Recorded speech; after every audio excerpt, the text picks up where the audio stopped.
अरुणाचल शिव अरुणाचल शिव अरुणाचल शिव अरुणाचल गणपति अरुणाचल शिव अरुणाचल शिव अरुणाचल शिव अरुणाचल अरुणाचल शिव अरुणाचल शिव अरुणाचल शिव अरुणाचल अरुणाचल शिव अरुणाचल शिव अरुणाचल शिव अरुणाचल अरुणाचल शिव अरुणाचल शिव अरुणाचल शिव अरुणाचल अरुणाचल शिव अरुणाचल शिव अरुणाचल शिव अरुणाचल अरुणाचल शिव अरुणाचल शिव अरुणाचल शिव अरुणाचल अरुणाचल शिव अरुणाचल शिव अरुणाचल शिव अरुणाचल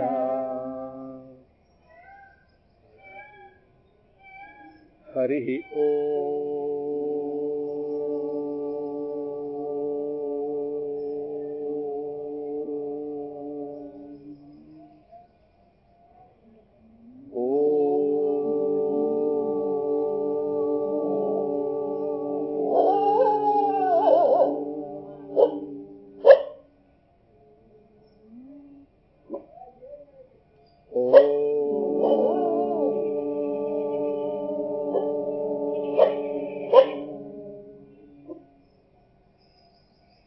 सत्यं विधातुं निजभृत्य भाषितं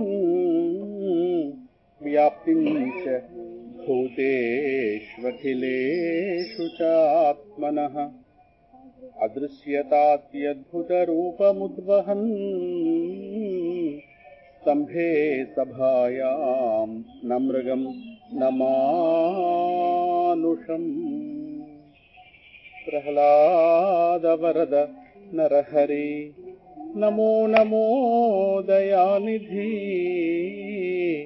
प्रह्लाद वरद नरहरि नमो नमो दयानिधि प्रह्लाद वरद नरहरि नमो नमो दयानिधि प्रह्लाद वरद नरहरि नमो नमो दयानिधि नमो नमो दयानिधि नमो नमो दयानिधि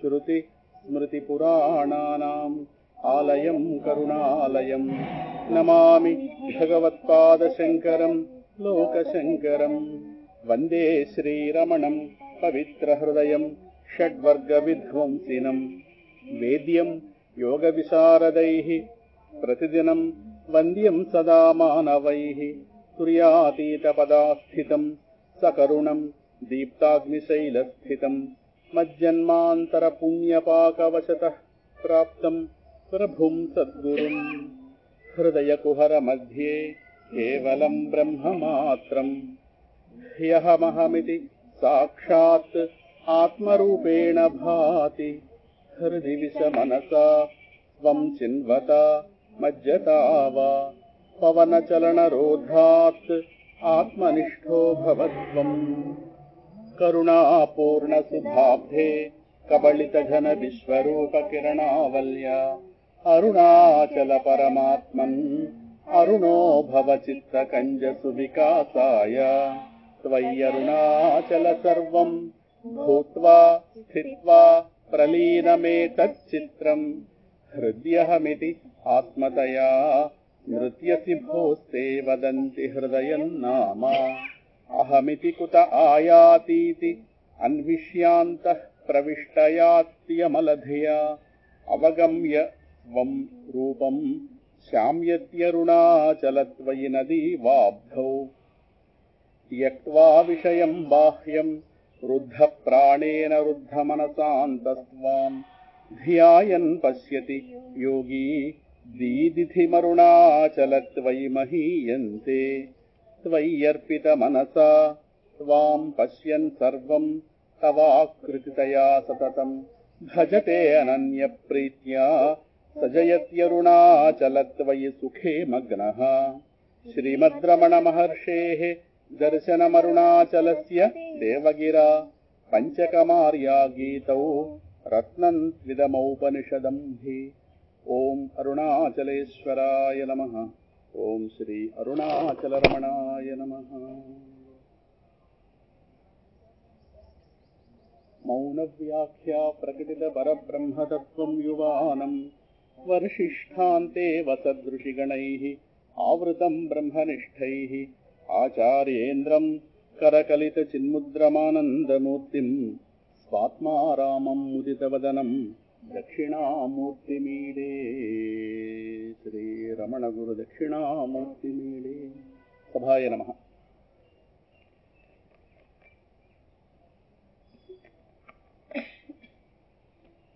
నేను రోజున ఆరంభింపచేసుకున్న ప్రవచన రూప ఆరాధన కార్యక్రమం. ప్రవచనం కూడా భగవంతుడు ఒక రకమైన ఆరాధన. దాన్ని జ్ఞానయజ్ఞ రూపమైన ఆరాధన అంటారు. ఇప్పుడు అక్కడ జరుగుతున్న ఆరాధనలన్నీ స్తోత్రపారాయణలు, ఆ విధంగానే పువ్వులతో పూజ, కుంకుమతో పూజ, అభిషేకం, మొత్తం అవన్నీ క్రియాపూర్వకమైనటువంటివి, క్రియాపూర్వక ఆరాధనలు అవన్నీ. ఇది జ్ఞానపూర్వక ఆరాధన. అంటే భగవంతుడు జ్ఞానాన్ని ప్రవచించుకోవడం ఏదైతే ఉందో అది భగవంతుడికి అత్యంత ప్రీతిపాత్రమైన పని. ఇక భగవద్గీతలో 12 రకాల యజ్ఞాలని సాధనలుగా చెప్పి పరమాత్మ అందులో జ్ఞాన యజ్ఞాన్ని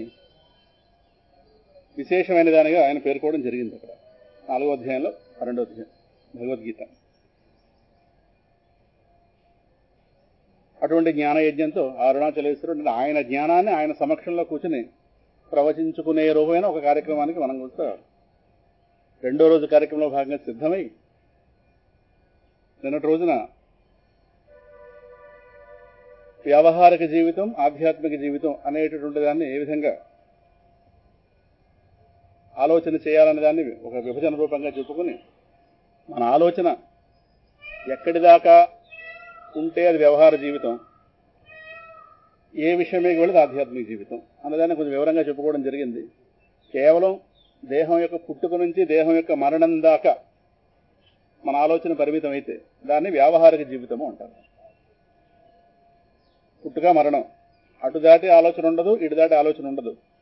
అంటే పుట్టాం, పెరిగాం, ఇది మొత్తం మీద ఏదైంది, మొత్తం మీద మరణించాం అంతే. ఆ తర్వాత ఏంటి, what before this, what after this అన్న ప్రశ్నకి ఎక్కడైతే తావు లేదో దానిని వ్యావహారిక జీవితం అంటారు. పశుపక్ష్యాదులు కూడా అంతవరకే ఆలోచన చేస్తాయి. అంటే దేహం వాళ్ళని వాళ్ళ దేహంగా భావిస్తుంటాం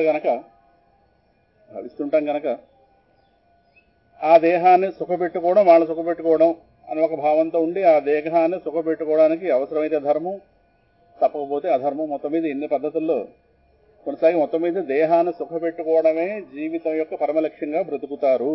దాన్ని వ్యవహార జీవితం అంటారు. అదృష్టవశాత్తు పెద్దల అనుగ్రహం వల్ల అక్కడి నుంచి మన ఆలోచన కొద్దిగా ఆ చివరకో ఈ చివరకో కొద్ది దాటి వెళితే, అంటే దేహం యొక్క ముందుకు కానీ దేహం తర్వాతకు కానీ, అంటే మనం ఈ దేహానికి పరిమితమా? మనం ఒక రైలు ఎక్కాం, రైలు ఎక్కి కాట్పాడీలో దిగిన తర్వాత కూడా రైలు ఎటో పోయిందేమో, కానీ మనం రైలు దిగిన తర్వాత కూడా మనం ఉన్నాం, కొనసాగుతున్నాం. రైలు ఎక్కక ముందు ఉన్నాం, రైలు ఎక్కిన తర్వాత కూడా రైల్లో ఉన్నాం, రైలు దిగిన తర్వాత కూడా ఆ రైలు దిగి వచ్చి అరుణాచలంలో పనులు చూసుకుంటున్నాం. అది అర్థమైంది. కానీ ఈ దేహపరంగా అంత సులభంగా అర్థం అవుతుంది. దేహంలో ఉన్నంతసేపు ఆ దేహం మనల్ని అతికించుకుంటుంది పూర్తిగా దానికి. అందువల్ల మన ఆలోచన ఎంతసేపు దేహం చుట్టూ తిరిగి దాన్ని ఏ విధంగా సుఖపడాలి, దాని సుఖమే నా సుఖం అనేటటువంటి ఒక భ్రమతోనే, ఈ భ్రమ కారణంగానే పుడతాం. పుట్టిన తర్వాత ఈ భ్రమతోనే కొనసాగుతాం కనుక చుట్టూ ఉన్నవాళ్ళు కూడా ఈ భ్రమ విషయంలో అందరూ పెద్ద పెద్ద ప్రొఫెసర్లే. మనకు అన్నవాళ్ళు కావచ్చు, మన తర్వాత పుట్టిన వాళ్ళు కావచ్చు, ఏదైనా కావచ్చు. అందులో సభ్య సమాజం కూడా ఇందులో అడుగు ముందే ఉంది మనకంట. అందువల్ల ఎవరి వల్ల ఇంకో రకంగా ప్రచోదనం పొందే అవకాశం లేదు కనుక ఇలాగే కొనసాగాం ఇప్పటిదాకా. ఓ రమణుడు అనుగ్రహం వల్ల పైకి లాగబడి మన ఆలోచన కాస్త ఒక సరైన దిశలో పెట్టబడితే, ఎలాగైతే ఆయన తమరికి దేహం ఉందేమో కానీ తమరు దేహం కాదు అనేటువంటి ఒక జ్ఞానాన్ని కలిగిస్తూ పూర్వజన్మ రాబోయే జన్మ ఈ ప్రమాణ అవగాహన చెప్పి అసలు ఎటువంటి వ్యవస్థ రూపంలో ఉన్నామో, అసలు మనం ఎటువంటి వ్యవస్థ రూపంలో ఉన్నాం, ఈ దేహమే గనక మనమైతే, మనం ఈ దేహమే గనక అయితే ఈ దేహ రూపంగానే ఎందుకు పుట్టాలి, ఇలా ఆలోచింపజేస్తుంది శాస్త్రం. ఈ దేహ రూపంగా ఎందుకు పుట్టాలి, ఓ సల్మాన్ ఖాన్ కింద పుట్టచ్చు కదా, సల్మాన్ ఖాన్ సుఖపడుతున్నాడు అని అడగండి, ఉదాహరణ చెప్తున్నాను. ఓ షారుఖ్ ఖాన్ కింద పుట్టచ్చుగా, ఓ సచిన్ టెండూల్కర్గా పుట్టచ్చుగా. వాడికి ఆ ప్రశ్న వస్తే వాడు మనలా పుట్టలేదే, వాడు ఈ దేహంగా వాడు పుట్టలేదు, ఆ దేహంగా మనం పుట్టలేదు. మనల్ని ఈ దేహంగానే పుట్టింపచేసినది ఎవరు? ఏదో ఒక శక్తి లేకపోతే ఆలోచనలాగా వెనక్కి వెళ్ళాలి ఎప్పుడు. సరే ఈ దేహం నేను కరెక్ట్, ఈ దేహమే ఎందుకు కావాలి, చుట్టూ నా చుట్టూ బోల్డ్ దేహాలు తెలుస్తున్నాయి, ఆ దేహాల్లో ఓ దేహం అవ్వచ్చుగా, ఈ దేహం ఎందుకు కావాలి, నన్ను ఈ దేహ రూపంగా మలిచిన వాడు ఎవడు అని ఒక ప్రశ్న పడుతుంది కదా, వెనక్కి వెళ్ళాలిగా. ఇలా పెద్దవాళ్ళు ఆలోచింపజేస్తారు. ఆలోచింపజేసి తల్లి గర్భంలో పడకముందు, ఈ దేహానికన్నా తల్లికి తండ్రికి పెళ్లి కాకముందు తమరు లేరా ఈ ప్రపంచం మీద, అప్పుడు లేనివాడు అయితే తర్వాత ఎలా వచ్చావు, ఇలా ఆలోచింపజేయాలి. ఈ దేహానికన్నా తల్లి తండ్రి పుట్టినప్పుడు, వాళ్ళకి పెళ్ళే కానప్పుడు మనం లేని వాళ్ళమైతే వాళ్ళు పెళ్ళాక వాళ్ళ దగ్గరికి ఎలా వచ్చాం? లేనిది ఎప్పుడు ఈ ప్రపంచంలోకి రాదు, ఉన్నదే వస్తుంది. మరి వచ్చి వాళ్ళ ద్వారా వ్యక్తమయ్యామంటే వాళ్ళలోకి రాకముందు మనం ఉండకపోతే ఎలా వస్తాం? ఇలా లాజికల్గా అలా ఆలోచించాలి. అంటే అప్పుడు ఉన్నామంటే ఈ దేహంగా ఎలా ఉన్నాం, ఈ దేహం వేళ వల్ల వచ్చింది. మరి అటువంటిప్పుడు ఈ దేహానికి అతీతంగా ఉన్నామని ఒప్పుకోవాలిగా. ఆ మాత్రం ఆలోచన కొద్దిగా మనం కదిలితే మిగతా అది శాస్త్రం తోడిస్తుంది. అలా వెళ్ళాలి ఆలోచన. అలాగే ఈ దేహం విడిచి వెళ్ళిపోయిన తర్వాత, మనం వదిలిపోయిన తర్వాత ఈ దేహం చాలాసేపు ఉంటుంది. అమెరికా నుంచి పిల్లలు రావడం లేట్ అయితే 5 రోజులు కూడా ఉంటుంది కదా. ఉన్నారు వారం వేసి రోజులు దాచిన వాళ్ళు ఉన్నారు. ఇవాళ అదో పెద్ద బిజినెస్ అయిపోయింది దాచడం. రోజు 10,000 అది కూడా ఉంది కదా, రోజు 10,000 దాన్ని కూడా బిజినెస్ చేసుకునే వాళ్ళు అది కదా. మరి ఆ దేహం ఉంటుందిగా, కానీ ఆ దేహంలో నేను అనే స్పందన అక్కడ ఉండటం లేదు. దేహం ఉంటుందేమో కానీ నేను అనే స్పందన లేదు అన్నప్పుడు నేను దేహానికి భిన్నంగా, అంటే ఇప్పుడు ఇవాళ లోకంలో చూస్తున్న పరిస్థితులు బట్టి నేను దేహం కానేమో, ఇంత సమస్య పడక్కర్లేదు. ఈ 17 ఏళ్ల కుర్రాన్ని చూస్తే అర్థమైపోతుంది. ఈ కుర్రాన్ని చూస్తే చాలు, ఈ 17 ఏళ్ల కుర్రవాడు ఉన్నాడే, దేహానికి భిన్నంగా ఏదో ఉంది, ఏదో ఒక అస్తిత్వం ఉంది అనేది ఈయన గారి మరణానుభూతిని చూస్తే అర్థమైపోతుంది. అందువల్ల దేహ వ్యతిరేకమైన తత్వం, రెండు పదాలు, దేహము, దేహానికి వ్యతిరేకమైన తత్వము, ఆ రెండూ కలబోస్తే ఇక్కడ ఒక మనిషి రూపంగా తెలుస్తోంది అనేది రమణులు బట్టి సులభంగా అర్థం చేసుకోవచ్చు. కారణం 17 ఏళ్ల ముందు ఆయన మనం ఒకటే, పెద్ద తేడా ఏమీ లేదు. ఆయన మనం ఒకటే. ఆయన వేళగల తినేవాడు, మనం వేళగల తినేవాడు. ఒక మాటలో చెప్తే దేహాన్ని చక్కగా పట్టించుకున్న వ్యక్తి ఆయన, దేహానికి యోగక్షేమాలు చూసుకున్న వ్యక్తి. ఆ 17 తర్వాత ఏం జరిగిందో కానీ ఆ మాయదార అనుభవం కాదు, దేహాన్ని వదిలేసాడు మొత్తం అనుకోవడం. అసలు ఆ దేహాన్ని పట్టించుకున్న భాగవతమే లేదు పూర్తిగా. అసలు ఆయనకి నిర్లక్ష్యం ఈ ప్రపంచంలో ఏ వస్తువు అంటే దేహం స్పష్టంగా తెలుస్తుంది. అంటే ఏదో లోపల ఆయన అనుభూతి ఏదో లేకపోతే, అది ఏదన్నది మనకు తెలియదు. బోర్డు మీద రాశారు కానీ, బోర్డు చదువుకుంటాం కానీ, బోర్డు కంఠస్థం పెట్టచ్చాము కానీ అనుభూతి రావాలిగా. ఏదో కలిగింది ఆ మాయదార పిల్లాడిగా, మధురైలో ఏదో కలిగింది మొత్తం మీద. ఆ మాయదార వాడు ఏదో చేశాడు మొత్తం మీద, అడగమ్మ కాకుండా చేసి పడిశాడు అంతే. లేకపోతే ఆ పిల్లవాడు కాస్త అక్కడి నుంచి వచ్చేసాడు, చెప్పొచ్చి ఇది ఏదో జరిగింది, ఏదో ఒక అనంత వస్తువు వచ్చి మీద పడిపోయిందని చెప్తున్నాడు, ఆ బోర్డులో రాశాడు. అంటే ఏదో ఉంది అన్నది ఆ మాత్రం కనెక్ట్. దీని శాస్త్రంలో సత్ అని పదాలు వాడతారు. సత్ అంటే అదేంటే దేన్నైతే మనం నిర్వచించలేమో మన భాషతో, దాన్ని సత్ అంటే శాస్త్రం. అర్థమవుతుందా? ఏదో ఒక వస్తువు ఉంది అనేది రమణుని చూపిస్తే అర్థమైపోతుంది. అందువల్ల ఇవాళ రోజున ఆత్మతత్వం బోధపరచడం పెద్ద కష్టమేం కాదు. ఒక్కసారి రమణాశ్రమంలో కూర్చోబెడితే ప్రతివాడికి నేను దేహం కాదేమో అన్న స్ఫురణ కలుగుతుంది. ఆ మాత్రం ఒక్క స్ఫురణ వాడికి ఒకంత కలిగితే మిగతాది మనం తీసుకెళ్ళి వాడిని సులభంగా వాడిని వ్యవసాయం చేసి పడేసుకోండి. మహర్షి ఇక్కడ పొలాన్ని వ్యవసాయం అనుకూలం చేసి పడేస్తాడు ఆయన హృదయాన్ని.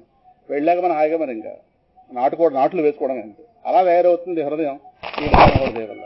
అందువల్ల మహర్షులు మనకు కలిగించిన అవగాహన, పెద్దల దయ వల్ల దేహం మనం కాదు అనేది కనీసం పరోక్ష జ్ఞాన రూపంగా అయినా సరే మనందరికి కలిగింది. దాన్ని నిలబెట్టుకుందాం. ప్రస్తుతం నిలబెట్టుకుని ఇంత వృక్షం అంత కాపాడుకోవాలి. ముందు ఆ జ్ఞానం లోపల నిలబడాలి. ఎంతగా దేహానికి దూరంగా జరిగితే అంతగా రమణ మహర్షి గారి సుఖపడతాం. ఇది అర్థమైంది ఇప్పుడు భగవాన్ దేవాలు. నిన్నటి రోజున విషయాలన్నీ మాట్లాడుకుని ఈ శీర్షికను ఎంపిక చేసుకోవడంలో ముగ్గురు మహనీయులు మనం ఆధారంగా పెట్టుకున్నాం. ఆధ్యాత్మిక జీవితం అన్నది ఎప్పుడైతే ఇందాక చెప్పినట్టుగా ఆధ్యాత్మిక జీవితం అని ఎక్కడ ప్రారంభమవుతుంది, దేహ అవసరాలు కొంచెం ముందుకు వెళుతున్నాం. దేహ అవసరాలు మనస్సు యొక్క అవసరం. మనిషి అనగానే కేవలం దేహం ఒకటే కాదు, మనస్సు ప్రధానంగా. ఈ రెండింటిలో మనం ఎవరైనా ఇంకా ప్రశ్నిస్తే మనస్సే మనం అని చెప్పాలి. ఎందుకంటే మనసు బాగుండకపోతే మనం వెంటనే ఎఫెక్ట్ అయిపోతాం. దేహాన్ని పెద్ద కాదు. మనస్సు ఒకంత దుఃఖం కలిగిన దానికి మనమే పడే ప్రభావం చాలా ఎక్కువ ఉంటుంది. అర్థమవుతుంది. అందువల్ల దేహము మనస్సు ఈ రెండింటి విడదీసినప్పుడు ఈ రెండింటిలో మనం ఏది అన్నప్పుడు మనస్సు. దేహానికి ఇప్పటిదాకా ఎన్నో చేమలు కుట్టే పెద్ద జ్ఞాపకం పెట్టుకోం. మనసుని ఎవడన్నా బాగా గాయపెట్టి మాట అన్నాడు అనుకోండి, 40-50 ఏళ్ల క్రితం ఇవాళ జ్ఞాపకం, స్పష్టంగా జ్ఞాపకం ఉంటుంది. వాడు ఎదురుకుండా నిలబడి తిడుతున్నట్టే ఉంటుంది. కారణం మనసు మీద అంత ప్రభావం పడింది కదా. అందువల్ల ఇంకా మనసు ఎక్కడుంటే మనం అక్కడ ఉన్నట్టు, దేహం ఎక్కడుంటే అక్కడ మనం ఉన్నట్టు కాదు. అందుకే మనం మధ్య మధ్యలో సరే అనకాపల్లి కొంతమంది, విశాఖపట్నం వెళ్ళొచ్చేస్తున్నాం కొంతమంది కదా, వెళ్ళొస్తున్నాం. వెళ్ళి రాకపోతే కుదరదు, వెళ్ళాకపోతే. ఎందుకంటే మనసు వెళ్ళాక ఏ రైలు టికెట్ ఎక్కలేదు, దీనికి కదపాలంటే ఊరు అందుకోవాలి. కానీ అదో సౌకర్యం పెట్టాడు పరమాత్మ. ఈ అసౌకర్యాలను ఓ సౌకర్యం. అలాగే ఇళ్ళకి వెళ్ళి ఒకసారి ఫోన్ రూపంలో ఇళ్ళకి వెళ్ళి ఒకసారి ఇల్లంతా తను వేసుకుని అంత బాగానే ఉందని చెప్పి మళ్ళీ నా ఇల్లేం అవ్వలేదు అని హాయిగా మనసు మళ్ళీ ఇలానికి వచ్చి రమణాశ్రమం భోజనంకి వచ్చేస్తుంది కదా. అందువల్ల మనస్సు యొక్క అవసరం, దేహం యొక్క అవసరాలు తీర్చుకోవడం ఎలాగో తెలుసు, మనస్సు యొక్క అవసరం. ఈ మనస్సు యొక్క అవసరం ఏది అన్నది అర్థమైనప్పుడే నిన్నటి రోజున కొన్ని విశేషాలు కాస్త చెప్పుకోవడం జరిగింది. ఈ ప్రపంచం తీర్చలేనిది ఏదో అదే మనస్సు యొక్క అవసరం.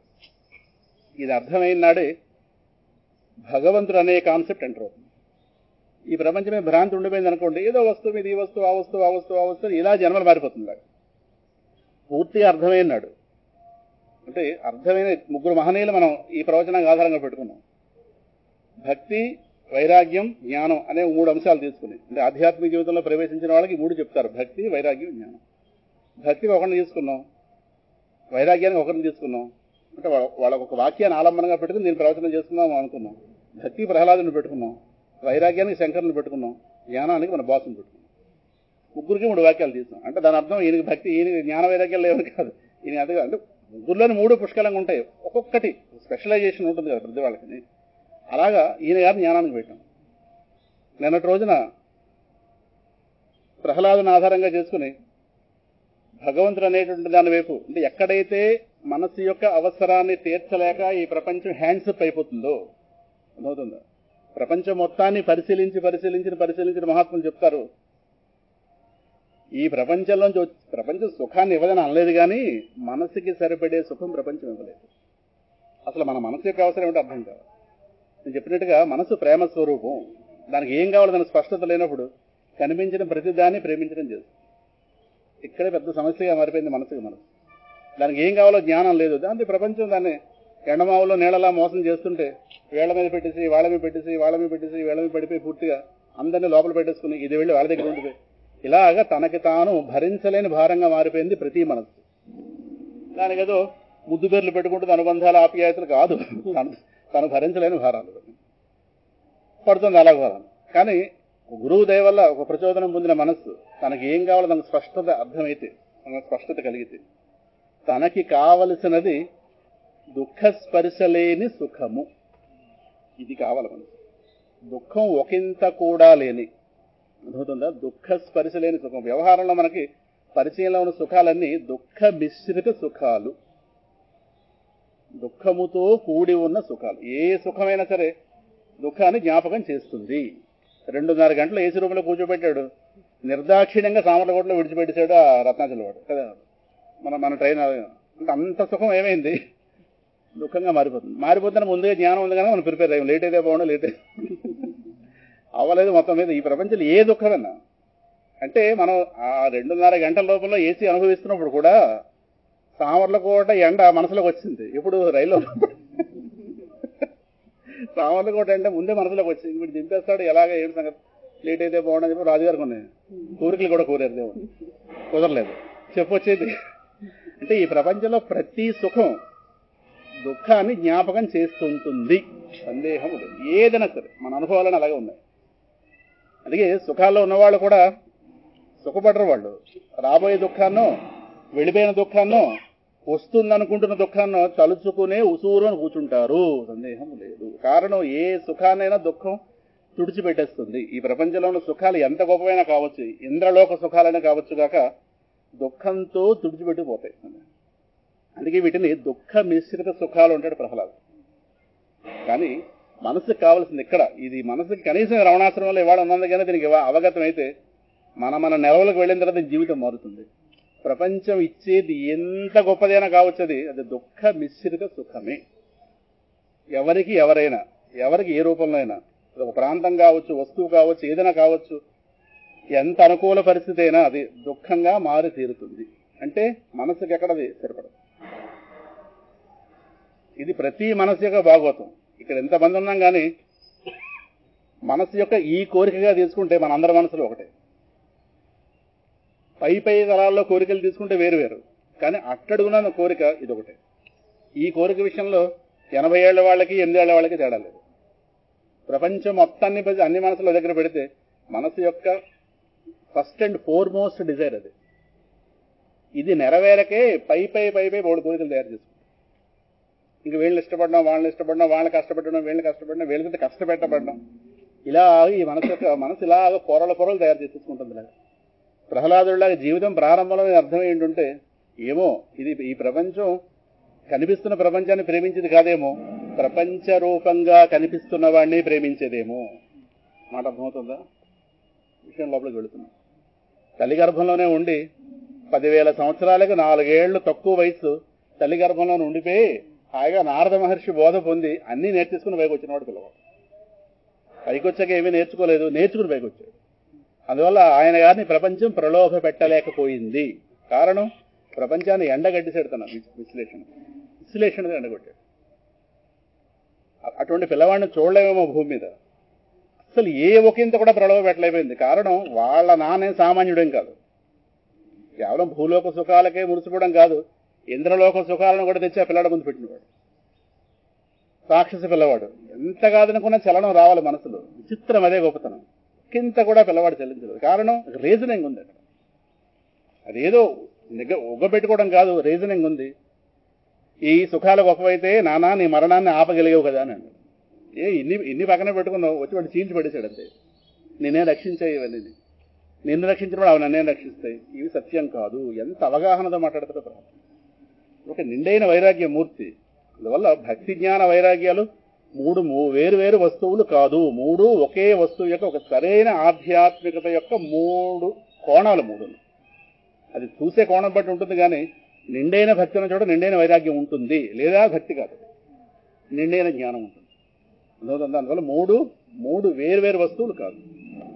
మనం మూడింటిని ప్రజెంట్ చేసుకుంటున్నామేమో కానీ మూడింటి యొక్క సమగ్ర స్వరూపమే చివరిలో ఎలాగో మనం అన్వయం చేసుకుంటాం. చెప్పొచ్చేది ఈ రీతిగా ప్రహ్లాదుడి ద్వారా నేను ఒక వాక్యం ప్రచోదన పొంది ప్రహ్లాదుడి యొక్క బోధ సారాన్ని ఒక వాక్యంగా తీసుకున్నాం.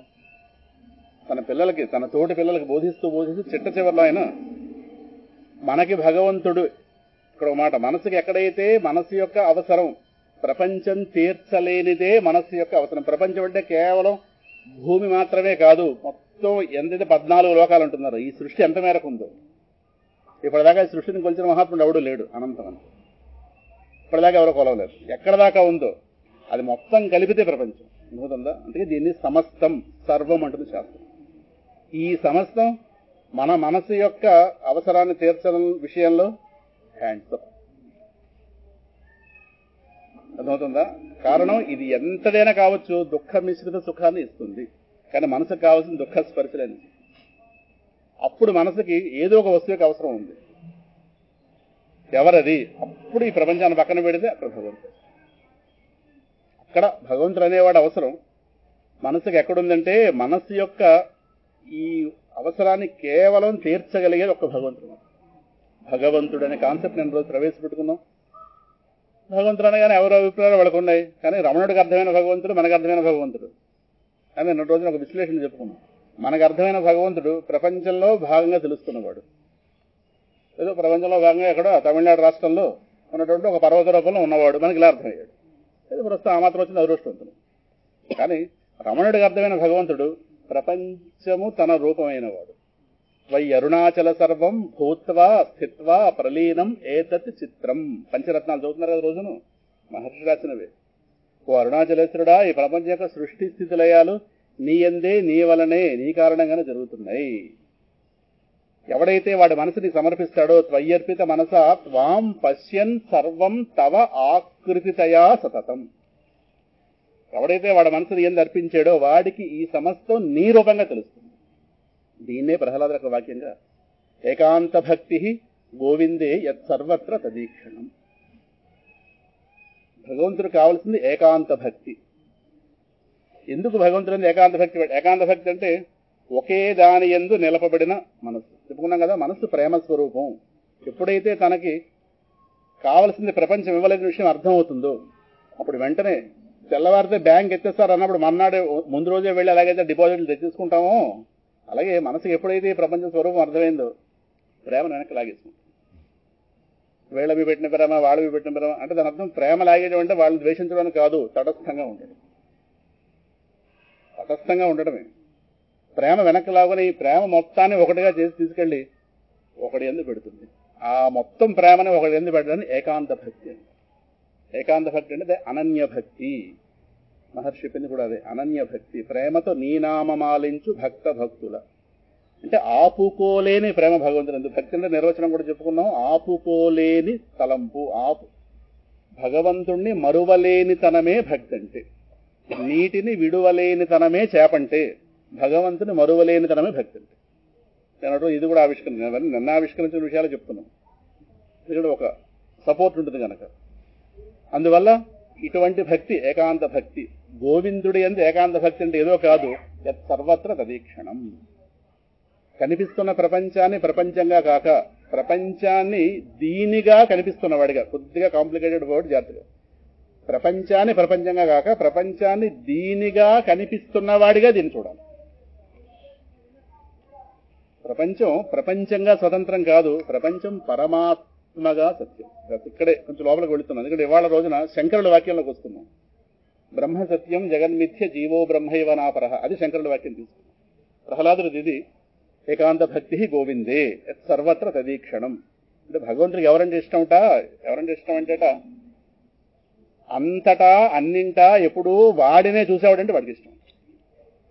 ఎలా వస్తుంది అంతటా? ఇప్పుడు మనం చూస్తే చెట్టు వేరు, పుట్ట వేరు, రాయి వేరు, రప్ప వేరు. రమణాశ్రమం ఇడ్లీ పెడితే ఇడ్లీ వేరు, భోజనం పెడితే భోజనం వేరు. పొంగల్లో నెయ్యి వేస్తే ఒక రకం, నెయ్యి వేస్తే ఒక రకం. ఇన్ని తేడాలు చేస్తాం. యత్ సర్వత్ర తదీక్షణం, అంతటా ఎప్పుడు వాడినే చూడాలి. అంటే అలా పనిగట్టుకుని చూడాలా? కుదరదది. మరి ఆ మాట చెప్పాడు ప్రహ్లాద్. తన బోధంతా ముగించిన తర్వాత చిట్టదవల్లో చెప్పింది. మహర్షి చెప్పింది కూడా అదే. వీళ్ళందరూ పని కట్టుకుని ఒకటే రాశారు కావాలని మనల్ని ఇబ్బంది పడి. ఏ చక్కగా పొంగలి ఇడ్లీ వేరుగా చూసేవాడే భక్తులు చెప్పచ్చుగా, అది చెప్పరు. మనకి ఏది లేదో అది చెప్తారు. వీళ్ళందరూ రింగ్ అయిపోయారు. ఎప్పుడు కలిసారో తెలియదు కానీ ఈ 20 ఏళ్లలోపు జ్ఞానం పొందిన వాళ్ళందరూ ఓ దగ్గర ఎక్కడో రింగ్గా మారిపోయి ఎక్కడో కలిసారు. వీళ్ళందరూ కలిసి ఒకటే సిద్ధాంతం పట్టుకొచ్చారు. మనకు పట్టదు అది. ఏం గోలొచ్చిపడిందో కాదు, సులభంగా అర్థం చేసుకుంటాం. అర్థమవుతాం. అయితే మనం ఒక రకం మొదటి నుంచి మనకి చిన్నప్పటి నుంచి మనకి చెప్పపోవడంలో కొంచెం కష్టమైపోయిన వేదాంతం. అమ్మ పాలు తాగినప్పటి నుంచి నేర్పుండుంటే ఈ పాటికి ఇంత కష్టం ఉండేది కాదు. వాళ్ళు ఆ రోజు చెప్తే వీడు ఏమైపోతాడో అని అంటే వాళ్ళకి తెలియదు అనుకోండి, వాళ్ళు చెప్పలేదు. ఇది ఎవరినైనా అలాగే జనరేషన్స్ ముందుకు వెళ్ళాలి. వెళితే అక్కడి నుంచి కొన్ని అవగాహనలు మన దగ్గరికి, మన రైల్లో చెప్పుకున్నాం, ఒక 3 అవగాహనలు వాళ్ళు ఇక్కడి నుంచి ప్రారంభిద్దాం. ఒక 3 తప్పుడు అవగాహనలు మన దగ్గరికి జనరేషన్ నుంచి అలా వచ్చేసేవి. ఆ 3 ఏంటంటే, ముగ్గురికి 3 పంచుతాం. ఈ మహనీయులు ముగ్గురికి నేను అనగానే దేహం, ఇది ఒకటి వచ్చేసింది. నేర్పించారు, మనకి ఎలాగ వచ్చేసింది. మనకి విడదీసింది అమ్మ విడదీయలేదు, ఆవిడకి వాళ్ళ అమ్మ విడదీయలేదు. మొత్తం నేను అనగానే వెంటనే దేహం వచ్చాడు, నెంబర్ 1. రెండోది, భగవంతుడు అనగానే ఎక్కడో ఉన్నాడు, నెంబర్ 2. మూడోది, శాంతి అనేది బయట నుంచి వస్తుంది. ఈ 3 తల్లి తండ్రి ఏ పిల్లడికి నేర్పకుండా ఉండలేదేమో అనుకుంటున్నాను. ఇవే నేర్పారు. నా చికాగా ఉందనగానే సినిమా తీసుకుపోవడం అంటే ఏమిటి అర్థమైంది అక్కడ వాళ్ళకి? సినిమా థియేటర్ ఎక్కడ ఉంది? ఇంటి దూరంగా ఉంది. ఓహో శాంతి బయట నుంచి వస్తుంది అని వాళ్ళకి ఇది వీళ్ళు చెప్పక్కర్లేదు, అది వీళ్ళు సినిమా తీసుకెళ్తే చాలా వాళ్ళకి అర్థమైపోయింది. అర్థమవుతుందా? అదన్న ఏడాదికి ఒకసారి నలుగురు కలిపి తిరుపతి వెళ్దాం అనగానే ఓహో దేవుడు ఆ కొండ మీద మాత్రం కూర్చున్నాడేమో అని అలా అర్థమైంది. అంటే మన ఇంటి దగ్గర లేడు. ఇది వీళ్ళు చెప్పక్కర్లేదు. ఇది మీరు తిరుపతి తీసుకెళ్ళేది చెప్పలేదంటారా వీళ్ళు? తీసుకెళ్ళడం తప్పని కాదు. ఇలా ఇలా ఇలా ఒకదాని వల్ల ఒకటి ఒకదాని వల్ల ఒకటి భగవంతుడు అనేవాడిని ఎక్కడో ఒక అవుట్వర్డ్ ఆబ్జెక్ట్ కింద చూడడానికి అలవాటు పడిపోయాం. ఇవాళ రోజున వాడు ఉన్నది వాడే అన్నది లోపలికి ఎక్కటం లేదు, చాలా కష్టమైపోతుంది. అలాగే శాంతి అన్నదికి శాంతి అనగానే బహిర్ముఖం అయితే గానీ శాంతి రాదేమో అని ఒక ప్రవృత్తిలో పడిపోయాం. ఇంద్రియాల ద్వారా విషయాల ద్వారా వెళ్ళి వస్తువులతో చేరి వాటిని భోగిస్తే గానీ శాంతి రాదేమో అవగాహన పడిపోయాం. ఇంకా అన్నిటికంటే ప్రమాదం అయింది నేను అనగానే దేహం వచ్చి కూర్చుంటాను. నేనన్నది ఎంతగా దేహం కాదో అంతగా దేహం వచ్చి కూర్చుంటాను. ఈ రెండు ఎంతగా తూర్పు పడమరలో అంతగా వచ్చి ఒకటైతే. ఈ ముగ్గురు నుంచి క్లియర్ చేసుకోవడానికి 3 వాక్యాలు తీసుకున్నాం ఇక్కడ. అది ఈ నేను దేహం అన్నదాన్ని సెటిల్ చేయడానికి ఈ మాస్టర్ని పడుకున్నాం. ప్రపంచం శాంతి అన్నది వచ్చేది కాదు, ఉన్నదే తెలియవలసినది అన్నదాన్ని తెలుసుకోవడానికి శంకరుని తీసుకున్నాం. ఇంకా 3వది భగవంతుడు ఎక్కడో బయట ఉండడం కాదు, ఉన్నదే భగవంతుడు రెండో వస్తువులే అన్నదానికి ప్రహ్లాదం. అందుకు ముగ్గురు తీసుకున్నది 3 వాక్యాల ద్వారా. ఈ 3 అవగాహన, ఈ 3 విషయాలు తప్పుడు అవగాహన పడ్డాం కనుక తప్పదు, సరి చేసుకుంటే కానీ ప్రాణ సుఖం లేదు. అందువల్ల ముగ్గురు మహనీయుల యొక్క సపోర్ట్ తీసుకుని దాని ప్రకారం వెళుతున్నాం. అందులో భాగంగా ఇది ప్రస్తుతం జరుగుతున్నది. ఇక్కడ జరుగుతున్న కార్యక్రమం కాస్త ఏమో ఎన్ని రోజులు జరుగుతుందో తెలియదు కానీ ప్రస్తుతం ఇవాళ 2వ రోజు జరుగుతుంది. అర్థమవుతుంది. నేను చెప్పినట్టుగా వాళ్ళకి అర్థమైన పరమాత్మ, వాళ్ళకి అర్థమైన ప్రపంచం. వాళ్ళకి అర్థమైన ప్రపంచం ప్రపంచంతో ఆగిపోలేదు, జాగ్రత్త పట్టుకోవాలి. కొంచెం లోపలికి వెళుతున్నాం. భగవంతుడే ప్రపంచ రూపంగా తెలుస్తున్నాడు. అందువల్ల మనకు అర్థమైన భగవంతుడు ప్రపంచంలో భాగంగా భగవంతుడు, వాళ్ళకి అర్థమైన భగవంతుడు ప్రపంచానికి కారణభూతమైన వాడు. వాళ్ళకి అర్థమైన పరమాత్మ ప్రపంచమంతటి వాడు, అనంతమైన వాడు, మూసేసి ఉన్నవాడు వాళ్ళకి అర్థమైన వాడు. మనకు అర్థమైన వాడు ఈ మాత్రం అరుణాచలేశ్వరుడు ఆలయంలోకి వెళితే ఏదో దోసగా ఇలా కూర్చోబెడితే ఉంటుంది అలా ఉంటాడు. మనకు అర్థమైన పరమాత్మ ఆ మాత్రం అభిషేకం చేసుకొచ్చాం. మనకు అలా అర్థమైంది, అంతవరకు అర్థమైంది మనకు. అంటే నేను మాట కూడా చెప్పుకున్నాం, భగవంతుడు ఎంత మేరకు అర్థమైతే అంత మేరకు వాడి ప్రయోజనాన్ని మనం స్వీకరించగలం. దాహం వేసిన నీళ్ళు ఎక్కడ ఉన్నాడో కూడా తాగుతాను. అదే నీళ్లు దూరంగా ఉంటే దాహం ఇక్కడ ఉంది కానీ నీళ్ళు ఎక్కడో ఉన్నందుకు వెళ్ళి అక్కడికి వెళ్ళి తెచ్చుకోవడం అనేది ఎలాగైతే ఒక ప్రయత్నం ఉంటుందో అలాగే భగవంతుడు అనేది అశాంతి అనేది హృదయంలో ఉంది కరెక్టే. కానీ అశాంతిని ఆర్పే వస్తువు భగవంతుడు, భగవజ్ఞానం. కానీ ఆ భగవంతుడి విషయంలో నాకు ఒక ప్రస్తుతానికి ఒక సామాన్యమైన అవగాహన ఉంది కనుక ఎక్కడో దూరంగా ఉన్నాడు అన్నప్పుడు ఆ భగవంతుడి మీద ఆధారపడడానికి ఏదైనా కొన్ని రకాల ప్రయత్నాలు చేసి అన్ని వేళలో వెళ్ళలేను కదా ఆయన దగ్గర ఉన్న చోటకి. అందువల్ల నేను కొన్ని సమయాల్లో మాత్రం భక్తి చేస్తున్నాను, కొన్ని సమయాల్లోనూ భక్తులుగా ఉంటున్నాను, మిగతా సమయాల్లో నా గోలు నిలబడుతుంది. కానీ అరచేతిలో ఉసిరికాయలాగా భగవంతుని వాడుకున్నవాడు ప్రహ్లాదుడు. మనం మనకి ఆయన అందటం లేదు. డబ్బు అవసరం రాగానే జోబులో డబ్బు ఉండగానే అవసరం వెంటనే అవసరాన్ని వాడుకుంటాం. అలాంటి వాడు ప్రహ్లాదుడు. మనకి డబ్బు ఉంది కానీ మన డబ్బు బ్యాంక్ లాకర్లో ఉంది, బ్యాంక్ సెలవు, గుడ్ ఫ్రైడే ఎలా నానా ఓలా పడాల అంటే మనకి అంటే మనకు అందుబాటులో ఉండట్లేదు పరమాత్మ. వాళ్ళకి పరమాత్మ అందుబాటులో ఉంటే ఏమన్నప్పుడు ఇది అవగాహనలో ఒక మార్పు రావాలి. అవగాహనలో మార్పు అందుకే వాళ్ళకి అర్థమైన పరమాత్మని అర్థం చేసుకునే ప్రయత్నం, వాళ్ళ హృదయంతో అర్థం చేసుకునే ప్రయత్నం చేస్తే ఎలాగైతే గంట కూర్చుండే వేరే కూర్చోండి.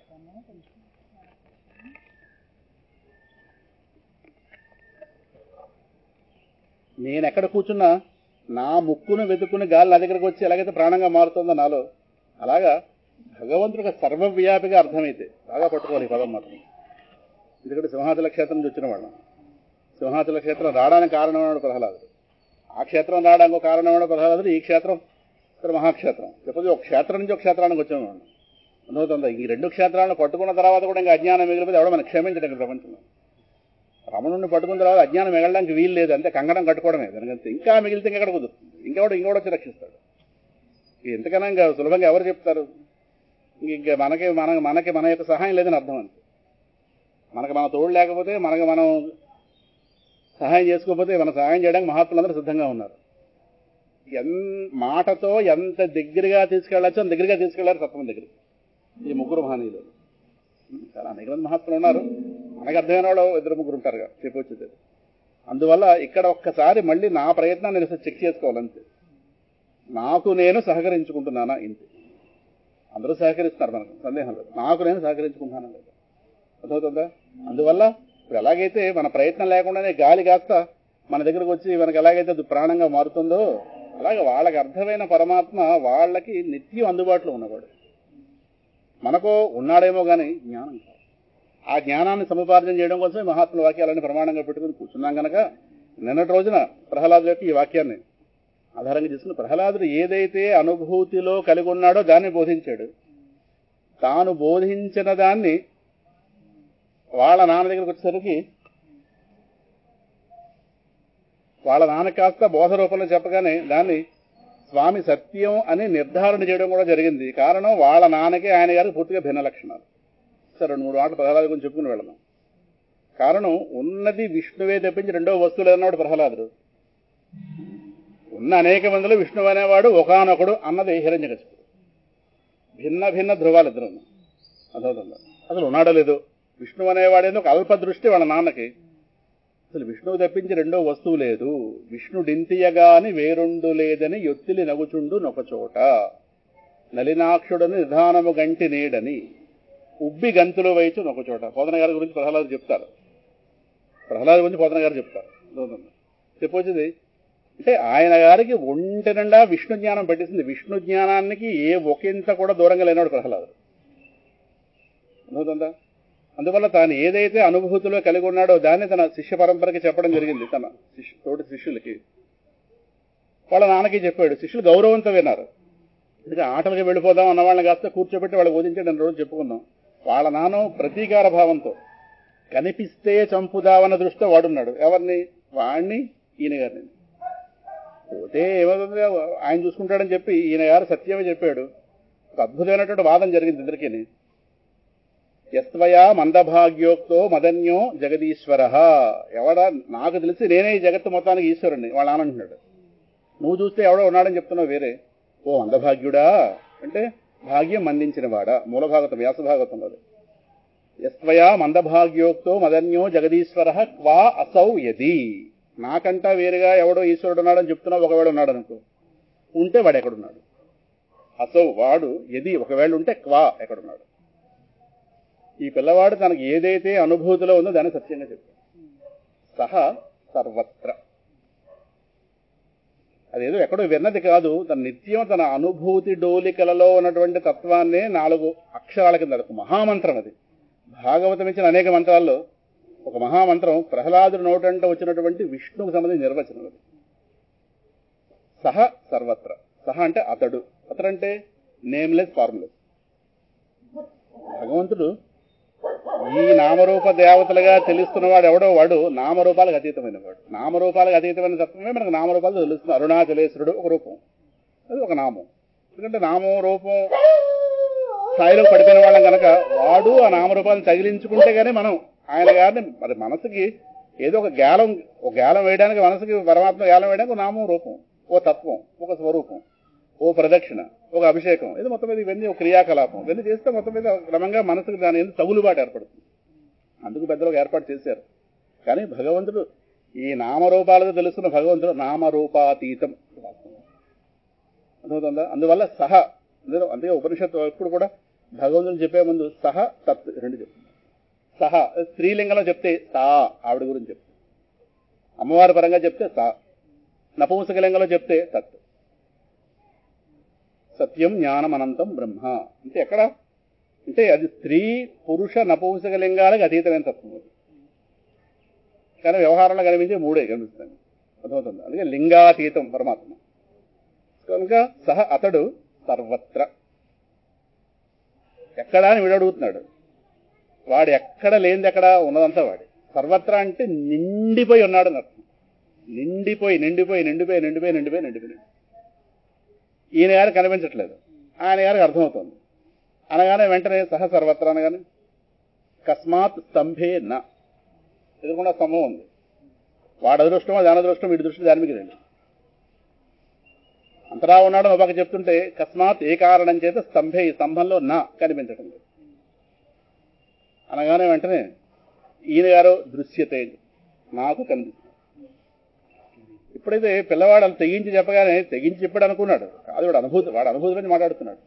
వీడికి ముండి మాటల్లా కనిపించి అర్థమవుతుందా? వెంటనే తెంపిన బాలుడాడిన సర్వసుధీరత సర్వగతత్వమును ప్రతిష్ఠింపదలించి ఇందు నరసింహ శరీరము దాల్చి చక్రి శిక్షింపగా వచ్చినాడు అంటారు పోతన గారు కాస్త.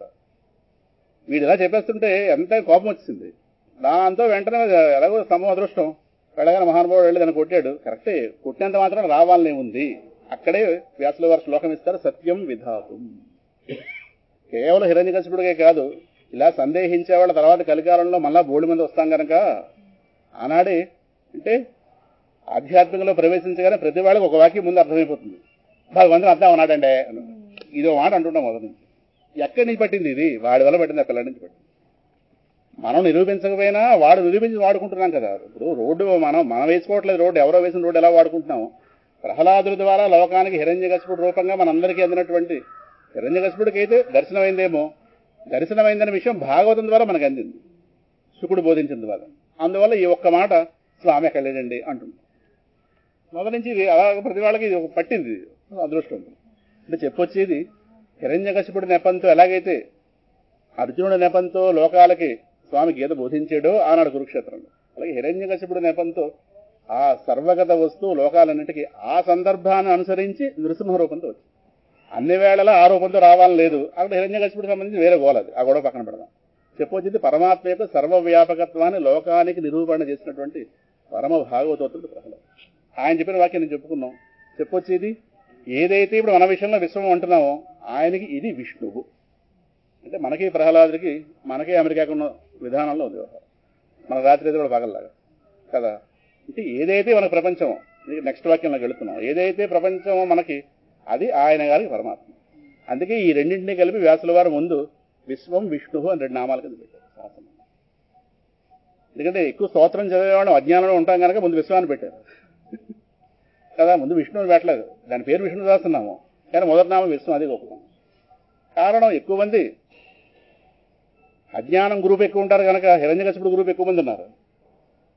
ప్రహ్లాదుల గ్రూప్లో 1-2-3 ఉంటారు. రమణులు శంకరులు 3 కాచారు అక్కడ లైన్లో. ఇక్కడ ఇది జనం జనం జనం అంటే విష్ణువుని తప్పించి అన్నీ చూసేవాళ్ళందరూ ఒక లైన్లోకి రండి అన్నారు.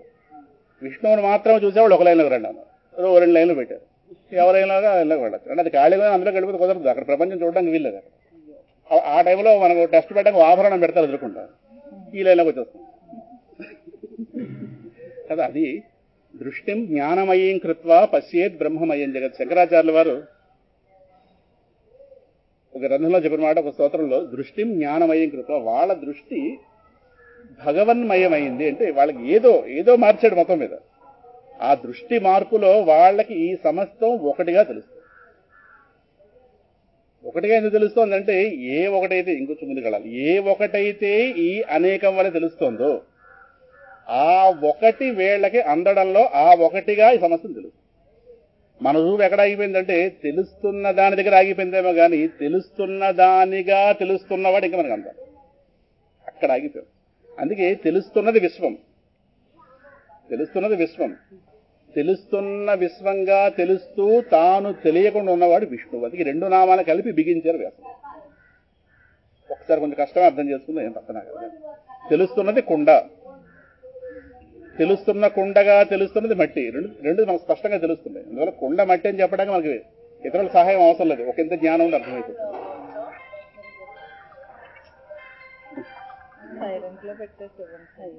సైలెంట్ పెట్టేసి కదా అలా సైలెంట్ పెట్టి వస్తుందా తెలుస్తున్నది. కొంచెం ఎవరు మోస్ట్ అటెన్షన్ ప్లీజ్. తెలుస్తున్నది రాజుగారి వాక్యంలోకి వెళుతున్నాం.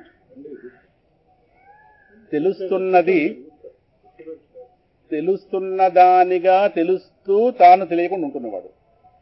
ఈ రెండింటి మధ్య నలిగిపోతున్నాం ప్రస్తుతం.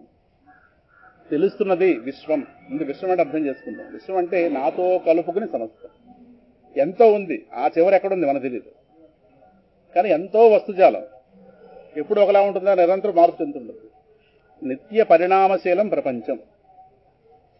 ఇదే రమణాశ్రమం ఓ 50 ఏళ్ళ క్రితం అలా ఉంది, 30 ఏళ్ళ క్రితం అలా ఉంది. ఆ మార్పులు చూసిన వాళ్ళు చెప్తుంటారు. భగవాన్ ఉన్నప్పుడు అలా ఉంది, భగవాన్ లేనప్పుడు భగవాన్ అన్నప్పుడు పుట్టకపోతే ఈ స్థలం ఇంకోలా ఉంది. రకరకాల మారుతుంటుంది. మార్పు చెందడం అన్నది ప్రపంచం యొక్క అనివార్య లక్షణం. అందువల్ల విశ్వం అంటే శాస్త్రం సమస్తం.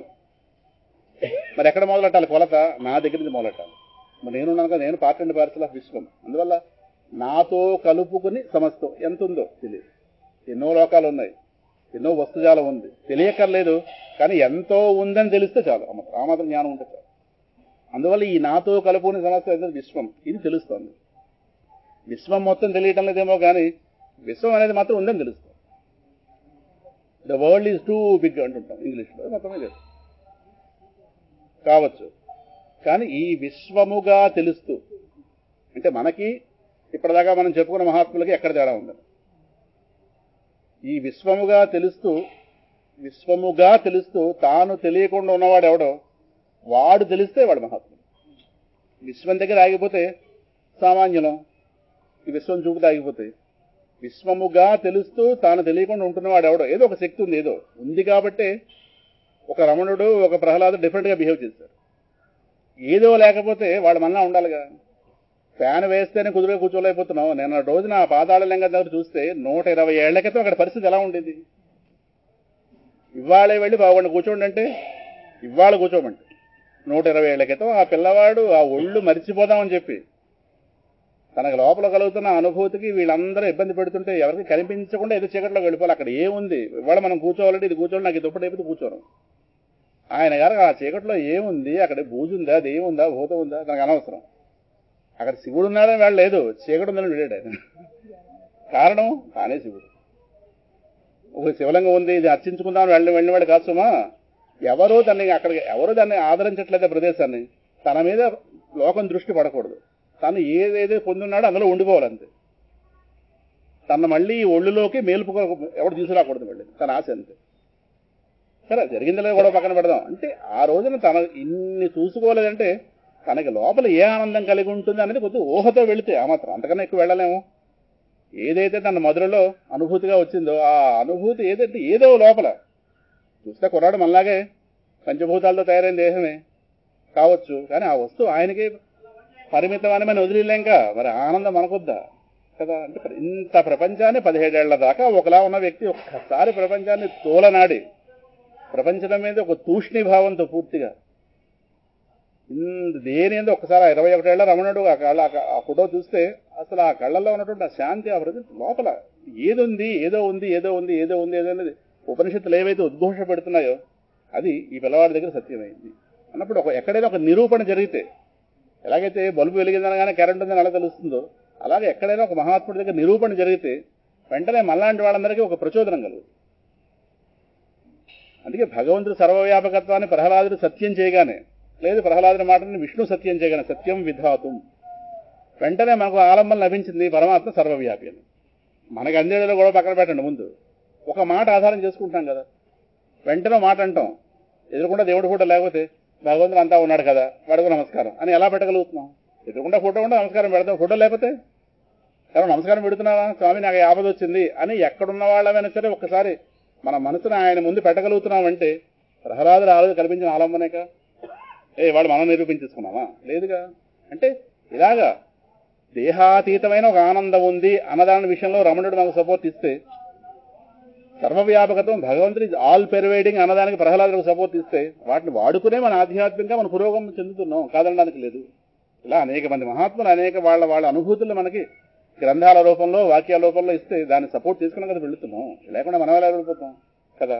అందువల్ల తెలుస్తున్న ప్రపంచం ప్రపంచ రూపంగా తెలుస్తూ తాను తెలియకుండా ఉంటున్నవాడు. ఈ ఇద్దరిని మనం ముందు పెట్టుకుంటే తెలుస్తున్న ప్రపంచం విశ్వం సరిపోయింది. దీనిగా విశ్వం అంటే మళ్ళీ నన్ను వెనక లాగేసుకోకూడదు, నేను కూడా కలిస్తేనే, నాతో కలుపు నన్ను పక్కకు లాగేస్తే ఈ ప్రపంచం ఇన్కంప్లీట్. నేను చేరితేనే ప్రపంచం పరిపూర్ణం. ఈ మాట అనుకుంటే మన స్థానమే మన గౌరవం పెరుగుతుంది. కారులో 10,000 రూపాయల పార్టీ ఉంటుంది, 10 రూపాయల పార్టీ ఉంటుంది. ఆ 10 రూపాయల పార్టీ తీస్తే కారు మధ్యలో అయిపోతుంది. 10,000 రూపాయల పార్టీ తీస్తేనే కారు అవుతుంది అనడానికి ఏం లేదు. ఆ 10 రూపాయల పార్టీ వేస్తేనే కారు కదులుతుంది. ఆ ఒక్క పార్టీ తీసేస్తే ఎంత 50 లక్షల రూపాయల కారు రోడ్డు మీద పడి ఉంటుంది అలాగా. అంటే అది లేకపోతే ఆ వస్తువు ఇన్కంప్లీట్. అలాగే ఇంత ప్రపంచానికి నేనొక్కడే లేకపోతే ఇన్కంప్లీట్. నేను ఉండాలి, నా వల్ల జరిగే నా వల్ల జరుగుతాయి, ఎవరి వాళ్ళు జరిగే వాళ్ళ వాళ్ళు జరుగుతాయి. అర్థమవుతుంది, ఇది ఒక వ్యవస్థ, ఇది అర్థమవుతుందా? అందువల్ల నాతో కలుపుకుని సమస్తం విశ్వం. అర్థమవుతుందన్నమాట. ఈ విశ్వముగా తెలుస్తూ తాను తెలియకుండా ఉంటున్నవాడు ఎవడు, వాడిని శాస్త్రం విష్ణువు అంటే విష్ణువాదుడి గొడవలోకి వెళ్ళదు పరబ్రహ్మం. అందువల్ల తెలుస్తున్నదానిగా తెలుస్తూ తను తెలియకుండా ఉంటున్నవాడు. ఈ రెండింటిలో తెలుస్తున్నది ఏదైతే ఉందో, ఈ తెలుస్తున్న దానికి దీనిగా తెలుస్తున్న వాడి యొక్క అపేక్ష ఉంది. కొంచెం విషయం లోపలికి వెళుతుంది. అంటే ప్రపంచంగా స్వతంత్రం కాదు, కుండగా స్వతంత్రం కాదు. లేదంటే మట్టి మీద ఆధారపడింది కనుక. మట్టి అనే వస్తువు లేకపోతే మట్టి కుండను మనం ఊహించలేం ప్రపంచంలో. మట్టి కారణం, కుండ కార్యంగా తెలుస్తుంది. అలాగే ఇంతకాలం మనకి ఈ ప్రపంచం ప్రపంచం స్వతంత్రం ఎందుకు కాదు, ప్రపంచంగా స్వతంత్రం కదా, కొంతమంది అలా కూడా తర్కించారు. అలా ప్రపంచమే కనుక స్వతంత్రం అయితే ప్రపంచంలో భాగమైన ప్రతివాడికి స్వతంత్రత సహజ సిద్ధంగా ఉండేది. ఇవాళ మనం స్వతంత్రత లేమితోనే కొట్టుకుంటున్నాం. ఉందా స్వతంత్రత? ప్రపంచమైన వస్తువు స్వతంత్రమైతే ఇలా లాజికల్గా అటు వెళ్ళాలి ఇటు వెళ్ళాలి. ప్రపంచం స్వతంత్రమైతే ప్రపంచంలో భాగమైన ప్రతి అణువులో స్వతంత్రత ఉంటుంది. నేనున్నానుగా ముందు పరిపూర్ణమైన అస్వతంత్రత కదా. ఎంత స్వతంత్రత ఉంది? మన స్వతంత్రత ఎప్పుడూ నిలబడే స్వతంత్రత కాదు, అప్పుడప్పుడు ఉండే స్వతంత్రత. మనందరం స్వతంత్రత రుచి తెలుసు కానీ ఇళ్ళకి వెళ్తే ఉంటుందో తెలియదు కదా. ప్రస్తుతం ఇక్కడ ఈ క్షణాలు ఇలా ఉన్నాం అంతే కదా. అందువల్ల మనది పరిపూర్ణ స్వతంత్రత కాదు. ఒప్పుకుంటారా? పరిపూర్ణ స్వతంత్రత కాదు. కానీ మనకు కావలసింది పరిపూర్ణ స్వతంత్రత. ఇక్కడే నలిగిపోతున్నాం ఈ రెండింటి మధ్య. మనసుకు కావలసింది పరిపూర్ణ స్వేచ్ఛ కావాలి. తనని ఎవరూ నిర్బంధించకూడదు. మనసు కోరుకునేది ఇది. నన్ను ఎవరు నిర్బంధించకూడదు. జ్ఞాని మనసుని ఎవరు నిర్బంధించలేరు. కాబట్టి జ్ఞాని మనసుకి ఎటువంటి దుఃఖ స్పర్శ ఉండదు. కారణం సర్వం తానేగా తెలుస్తాడు గనక ఆయన గారిని ఎవరు నిర్బంధించేది డూస్ డోంట్స్ ఏమి ఉండవని. అంటే అలాగనే అయితే ఇంకో రకంగా ఉంటాడని కాదు, అది భిన్నంగా రెండో వస్తువులు. ఆయన విహరిస్తుంటాడంతే. తనతో తాను, తనలో తానుగా తాను విహరించే ధామే ఈ ప్రపంచం, జ్ఞాని పరిస్థితి. అర్థమవుతుందా? అందువల్ల ప్రపంచం స్వతంత్రమైతే మనకి సహజ సిద్ధంగా స్వతంత్రత ఉండేది. కానీ ఇవాళ మన స్వతంత్రత లేదు అని ఎప్పుడైతే మనకు అనుభవం ఉందో దీన్ని బట్టి చెప్పచ్చు, ఇట్టించి కూడా చెప్పచ్చు ప్రపంచం ప్రపంచంగా స్వతంత్రం కాదు. మరి ప్రపంచంగా స్వతంత్రం కానప్పుడు మరి ప్రపంచం వెళ్ళి ఇంకో దాని మీద ఆధారపడిందని చెప్పి ప్రపంచం తెలుస్తుంది కదా. అందువల్ల దీని మనుగడకి ఎవరో ఒక ఆధారం ఉండాలి. ఎవరన్నప్పుడు అక్కడ లోతుల్లోకి వెళితే ప్రపంచ రూపంగా తెలుస్తున్నవాడు కుండగా సత్యం కాదు, కుండగా స్వతంత్రం కాదు, మట్టిగా స్వతంత్రం. అవుతుందా? అంటే మట్టే కుండగా మలచబడిందని ఎప్పుడో తెలుస్తుంది. కార్యకారణ సిద్ధాంతం ఇలాగ ఆలోచింపజేస్తారు శాస్త్రంలో. అలాగే ఈ విశ్వముగా తెలుస్తున్నవాడు ఎవడు, వాడు స్వతంత్రం. అందుకని మహర్షి చెప్పినట్టుగా వై అరుణాచల సర్వం భూత్వా స్థిత్వా ప్రలీనం ఏతత్ చిత్రం. ఇప్పుడు మనం అందరం కావాలని కొంతసేపు కూర్చున్నాం, కొంతసేపు లేచి వెళ్ళిపోతాం. ఈ మాత్రం విషయంలో మన స్వతంత్రత ఎలాగైతే ఉందో ఈ విశ్వాన్ని సృష్టించడంలో, దీన్ని నడిపించడంలో, దీన్ని లయం చేయడంలో ఒకటి స్వతంత్రత ఉంది. ఓ అరుణాచలేశ్వరుడా త్వయి నీ యందు అరుణాచల సర్వం భూత్వా స్థిత్వా, నీలోంచి నీ వల్లనే పుడుతోంది, నీ వల్లే స్థితి పొందుతోంది, మళ్ళీ నీలోకి లయం అవుతుంది. అంటే స్వతంత్రం ప్రపంచానికి దాని మనుగడ విషయంలో కావచ్చు, దాని యొక్క సృజన విషయంలో కావచ్చు, దాని లయం విషయంలో కావచ్చు, దానికి స్వతంత్రత లేదు. స్వతంత్రత ఎవరిది? అరుణాచలేశ్వరుడు అని మహర్షి అక్కడ అర్థమవుతుందా? అందువల్ల ప్రపంచము స్వతంత్రము కాదు, ప్రపంచ రూపంగా తెలుస్తున్నవాడు స్వతంత్రం. అంటే ప్రపంచానికి ప్రపంచ రూపంగా తెలుస్తున్నవాడికి అపేక్ష ఉంది. ఇక్కడ పట్టుకోవాలి అపేక్ష. సో ప్రపంచం సత్యం కాదు, ప్రపంచ రూపంగా తెలుస్తున్నవాడు సత్యం. అప్పుడు ప్రపంచం ఏమవుతుంది? ఈ ప్రపంచ రూపంగా తెలుస్తున్నవాడిని శాస్త్రం పరబ్రహ్మము ఉంది. ఇదే వాక్యం బ్రహ్మ సత్యం. భగవత్పాదుల వారు వాక్యం పట్టుకొచ్చారు. సమస్త వేదాంత సారాన్ని అర్ధ శ్లోకంలో చెప్పిన మహానుభావుడు శంకరుడు. వేదాంత సారం పిండితార్థాన్ని ఎలాగైనా చెప్పగలిగే సమర్థుడు ఆయన. శంకరుడే లేకపోతే సనాతన ధర్మానికి ఇవాళ రోజున ఒక సరైన మనుగడ ఉండేది కదేమో. ఆ శంకరుడు ఈ శంకరగా రాకపోతే ఆ కపర్ది వ్యుక్తకేశుడిగా రాకపోయి ఉండబోతే ఒకనాడు సనాతన ధర్మం ఏమైపోయేది. కపర్ది అంటే జడల జుత్తువాడు, పరమశివుడు యొక్క ఒక రంగు రూపం. ఆయనే వ్యుక్తకేశాయ నమః. వ్యుక్తకేశుడు అంటే గుండు గొరిగించుకున్నవాడు అన్నమాట. మొత్తం జుత్తు మొత్తం తీసినవాడు వాడే వీడి. ఆ కపర్దినే నమః వ్యుక్తకేశాయ నమః. శంకరాచార్యుల వారి నామాల్లో చూస్తే తెలుస్తుంది. ఆయనే ఈయనగా ఒకనాడు రాకపోతే, ఒక 1200 సంవత్సరాల క్రితం రాకపోతే సనాతన ధర్మం దాని మనుగడ ప్రశ్నలో పడిపోయింది. కారణం భిన్న భిన్న వాదాలు బయలుదేరిపోయి ఆ వేదాన్ని ఆధారంగా చేసుకునే రకరకాల సిద్ధాంతాలు. ఇందాక చెప్పినట్టుగా దేవుడు ఎక్కడో ఉన్నాడు, ఈ దేవుడు ఎక్కడో ఉన్నాడు అన్నవాడు ఎక్కడో ఉన్నాడు. ఈ ప్రపంచంలో మీ మూడింటిని కనిపిస్తున్నటువంటి భగవత్ రమణులు చెప్పినట్టుగా జీవ జగత్ పరాత్మ, ఈ మూడింటిగా జీవ జగత్ ఈశ్వరుడు. వేదాంతంలోకి రాగానే ఈ మూడు చెప్తారు. ఒకటి ప్రపంచాన్ని అనుభవిస్తున్న నేను, నా చేత అనుభవింపబడుతున్న ప్రపంచం, నాకు ఈ రెండింటికి కలిపి నీ అంతగా ఒకటి ఒప్పుకోవాలి ఈశ్వర. ఇదండి ఈ మూడే. ఏ ఫిలాసఫీ లేకనే ఈ మూడు చెప్తారు. పేర్లు మారుతాయేమో కానీ ఎవడో ఒక నియంత్రణ చెప్తారు. ఏహో అంటారు, ఏదో మొత్తం ఎవరి పేరు వాడఉంది. ఇంతే మతాలు చెప్పేవి.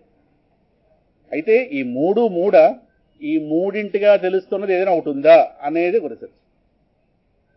ఆరభ్యతే జీవ జగత్ పరాత్మ తత్వాభిధానేన మతం సమస్తం. రమణ మహర్షి గారు ఉన్నది 40 గ్రంథంలో చెప్పింది. ఇదం త్రయం యావత్ అహమ్మతి స్యాత్ సర్వోత్తమ అహమ్మతి శూన్య నిష్ఠ. 40 గ్రంథంలో చూస్తే తెలుస్తుంది. మహర్షి రాసింది. గణపతి ముని గారు రాశారు. మహర్షి గారి మాటగా గణపతి ముని గారు సంస్కృత భాషలో రాశారు. అర్థమవుతుందా? ఈ మూడింటిగా తెలుసున్న ఏదైనా ఒకటి ఉందా వెనక? అర్థమవుతుందా? చెప్పొచ్చింది ఈ మూడింటిగా తెలుస్తున్నది ఒకటి పరబ్రహ్మము. దీని శాస్త్రం పరబ్రహ్మము. ఆ బ్రహ్మమే సత్యము. బ్రహ్మం అంటే బ్రహ్మగారు కాదు, చతుర్ముఖ బ్రహ్మగారు కాదు, బ్రహ్మము. చతుర్ముఖ బ్రహ్మగారు అన్నప్పుడు బ్రహ్మ దీర్ఘం వస్తుంది. ఎక్కడ భాషలో చూస్తున్నారు? దీర్ఘం వస్తే చతుర్ముఖ బ్రహ్మగారు, దీర్ఘం లేకపోతే పరబ్రహ్మము. పరబ్రహ్మం అంటే ఈ జగద్రూపమైన వస్తువుకి కారణభూతమైన వస్తువు ఏదో. అక్కడ నామరూపాలు ఉండవు. ఒక అనంతమైన వస్తువు ఎప్పుడూ ఉండడమే దాని స్వరూపం. తానున్నాననే జ్ఞానంతో ఉండడం దాని స్వరూపం. తనకన్నా భిన్నంగా రెండో వస్తువు లేనిదే దాని స్వరూపం. ఇక్కడ ఇవన్నీ బుద్ధితో ఊహించడమే కానీ మనసుకి అందే రూపం కాదు. సత్యం, జ్ఞానం, అనంతం బ్రహ్మ ఇది చెప్పింది శాస్త్రం. ఏదో ఒక అనంత వస్తువు కారణంగా లేకపోతే ఇంత జగత్తు వచ్చే అవకాశం లేదు. ఎందుకంటే ఈ జగత్తు ఆద్యంతాలు లేనిదిగా తెలుస్తుంది కనుక. ఎందుకంటే తెల్లవారులు వేస్తే కార్యకారణ సిద్ధాంతాన్ని ప్రతిదానికి వాడుకుంటాం. ఓ పిల్లవాడు కనిపించగానే వీడు అమ్మాయి ఎవరో నాన్నెవరో అడుగుతున్నాం. ఓ వస్తువు కనిపించగానే దీన్ని తయారు చేసిన వాడు ఎవరో అడుగుతున్నాం. ఓ చీర, ఈ చీర కంచి సిల్క, ఈ వలగాడు సిల్క, ఇంకో సిల్క అడుగుతాం. ఎక్కడి నుంచి వచ్చిందని కదా. మరి ఇన్ని అడుగుతున్నప్పుడు ఇంత జగత్తు, ఈ జగత్తులో భాగమైన కారణం ఎవరైనా ఎప్పుడు ఆలోచించామా? మహర్షి ఆలోచించారు.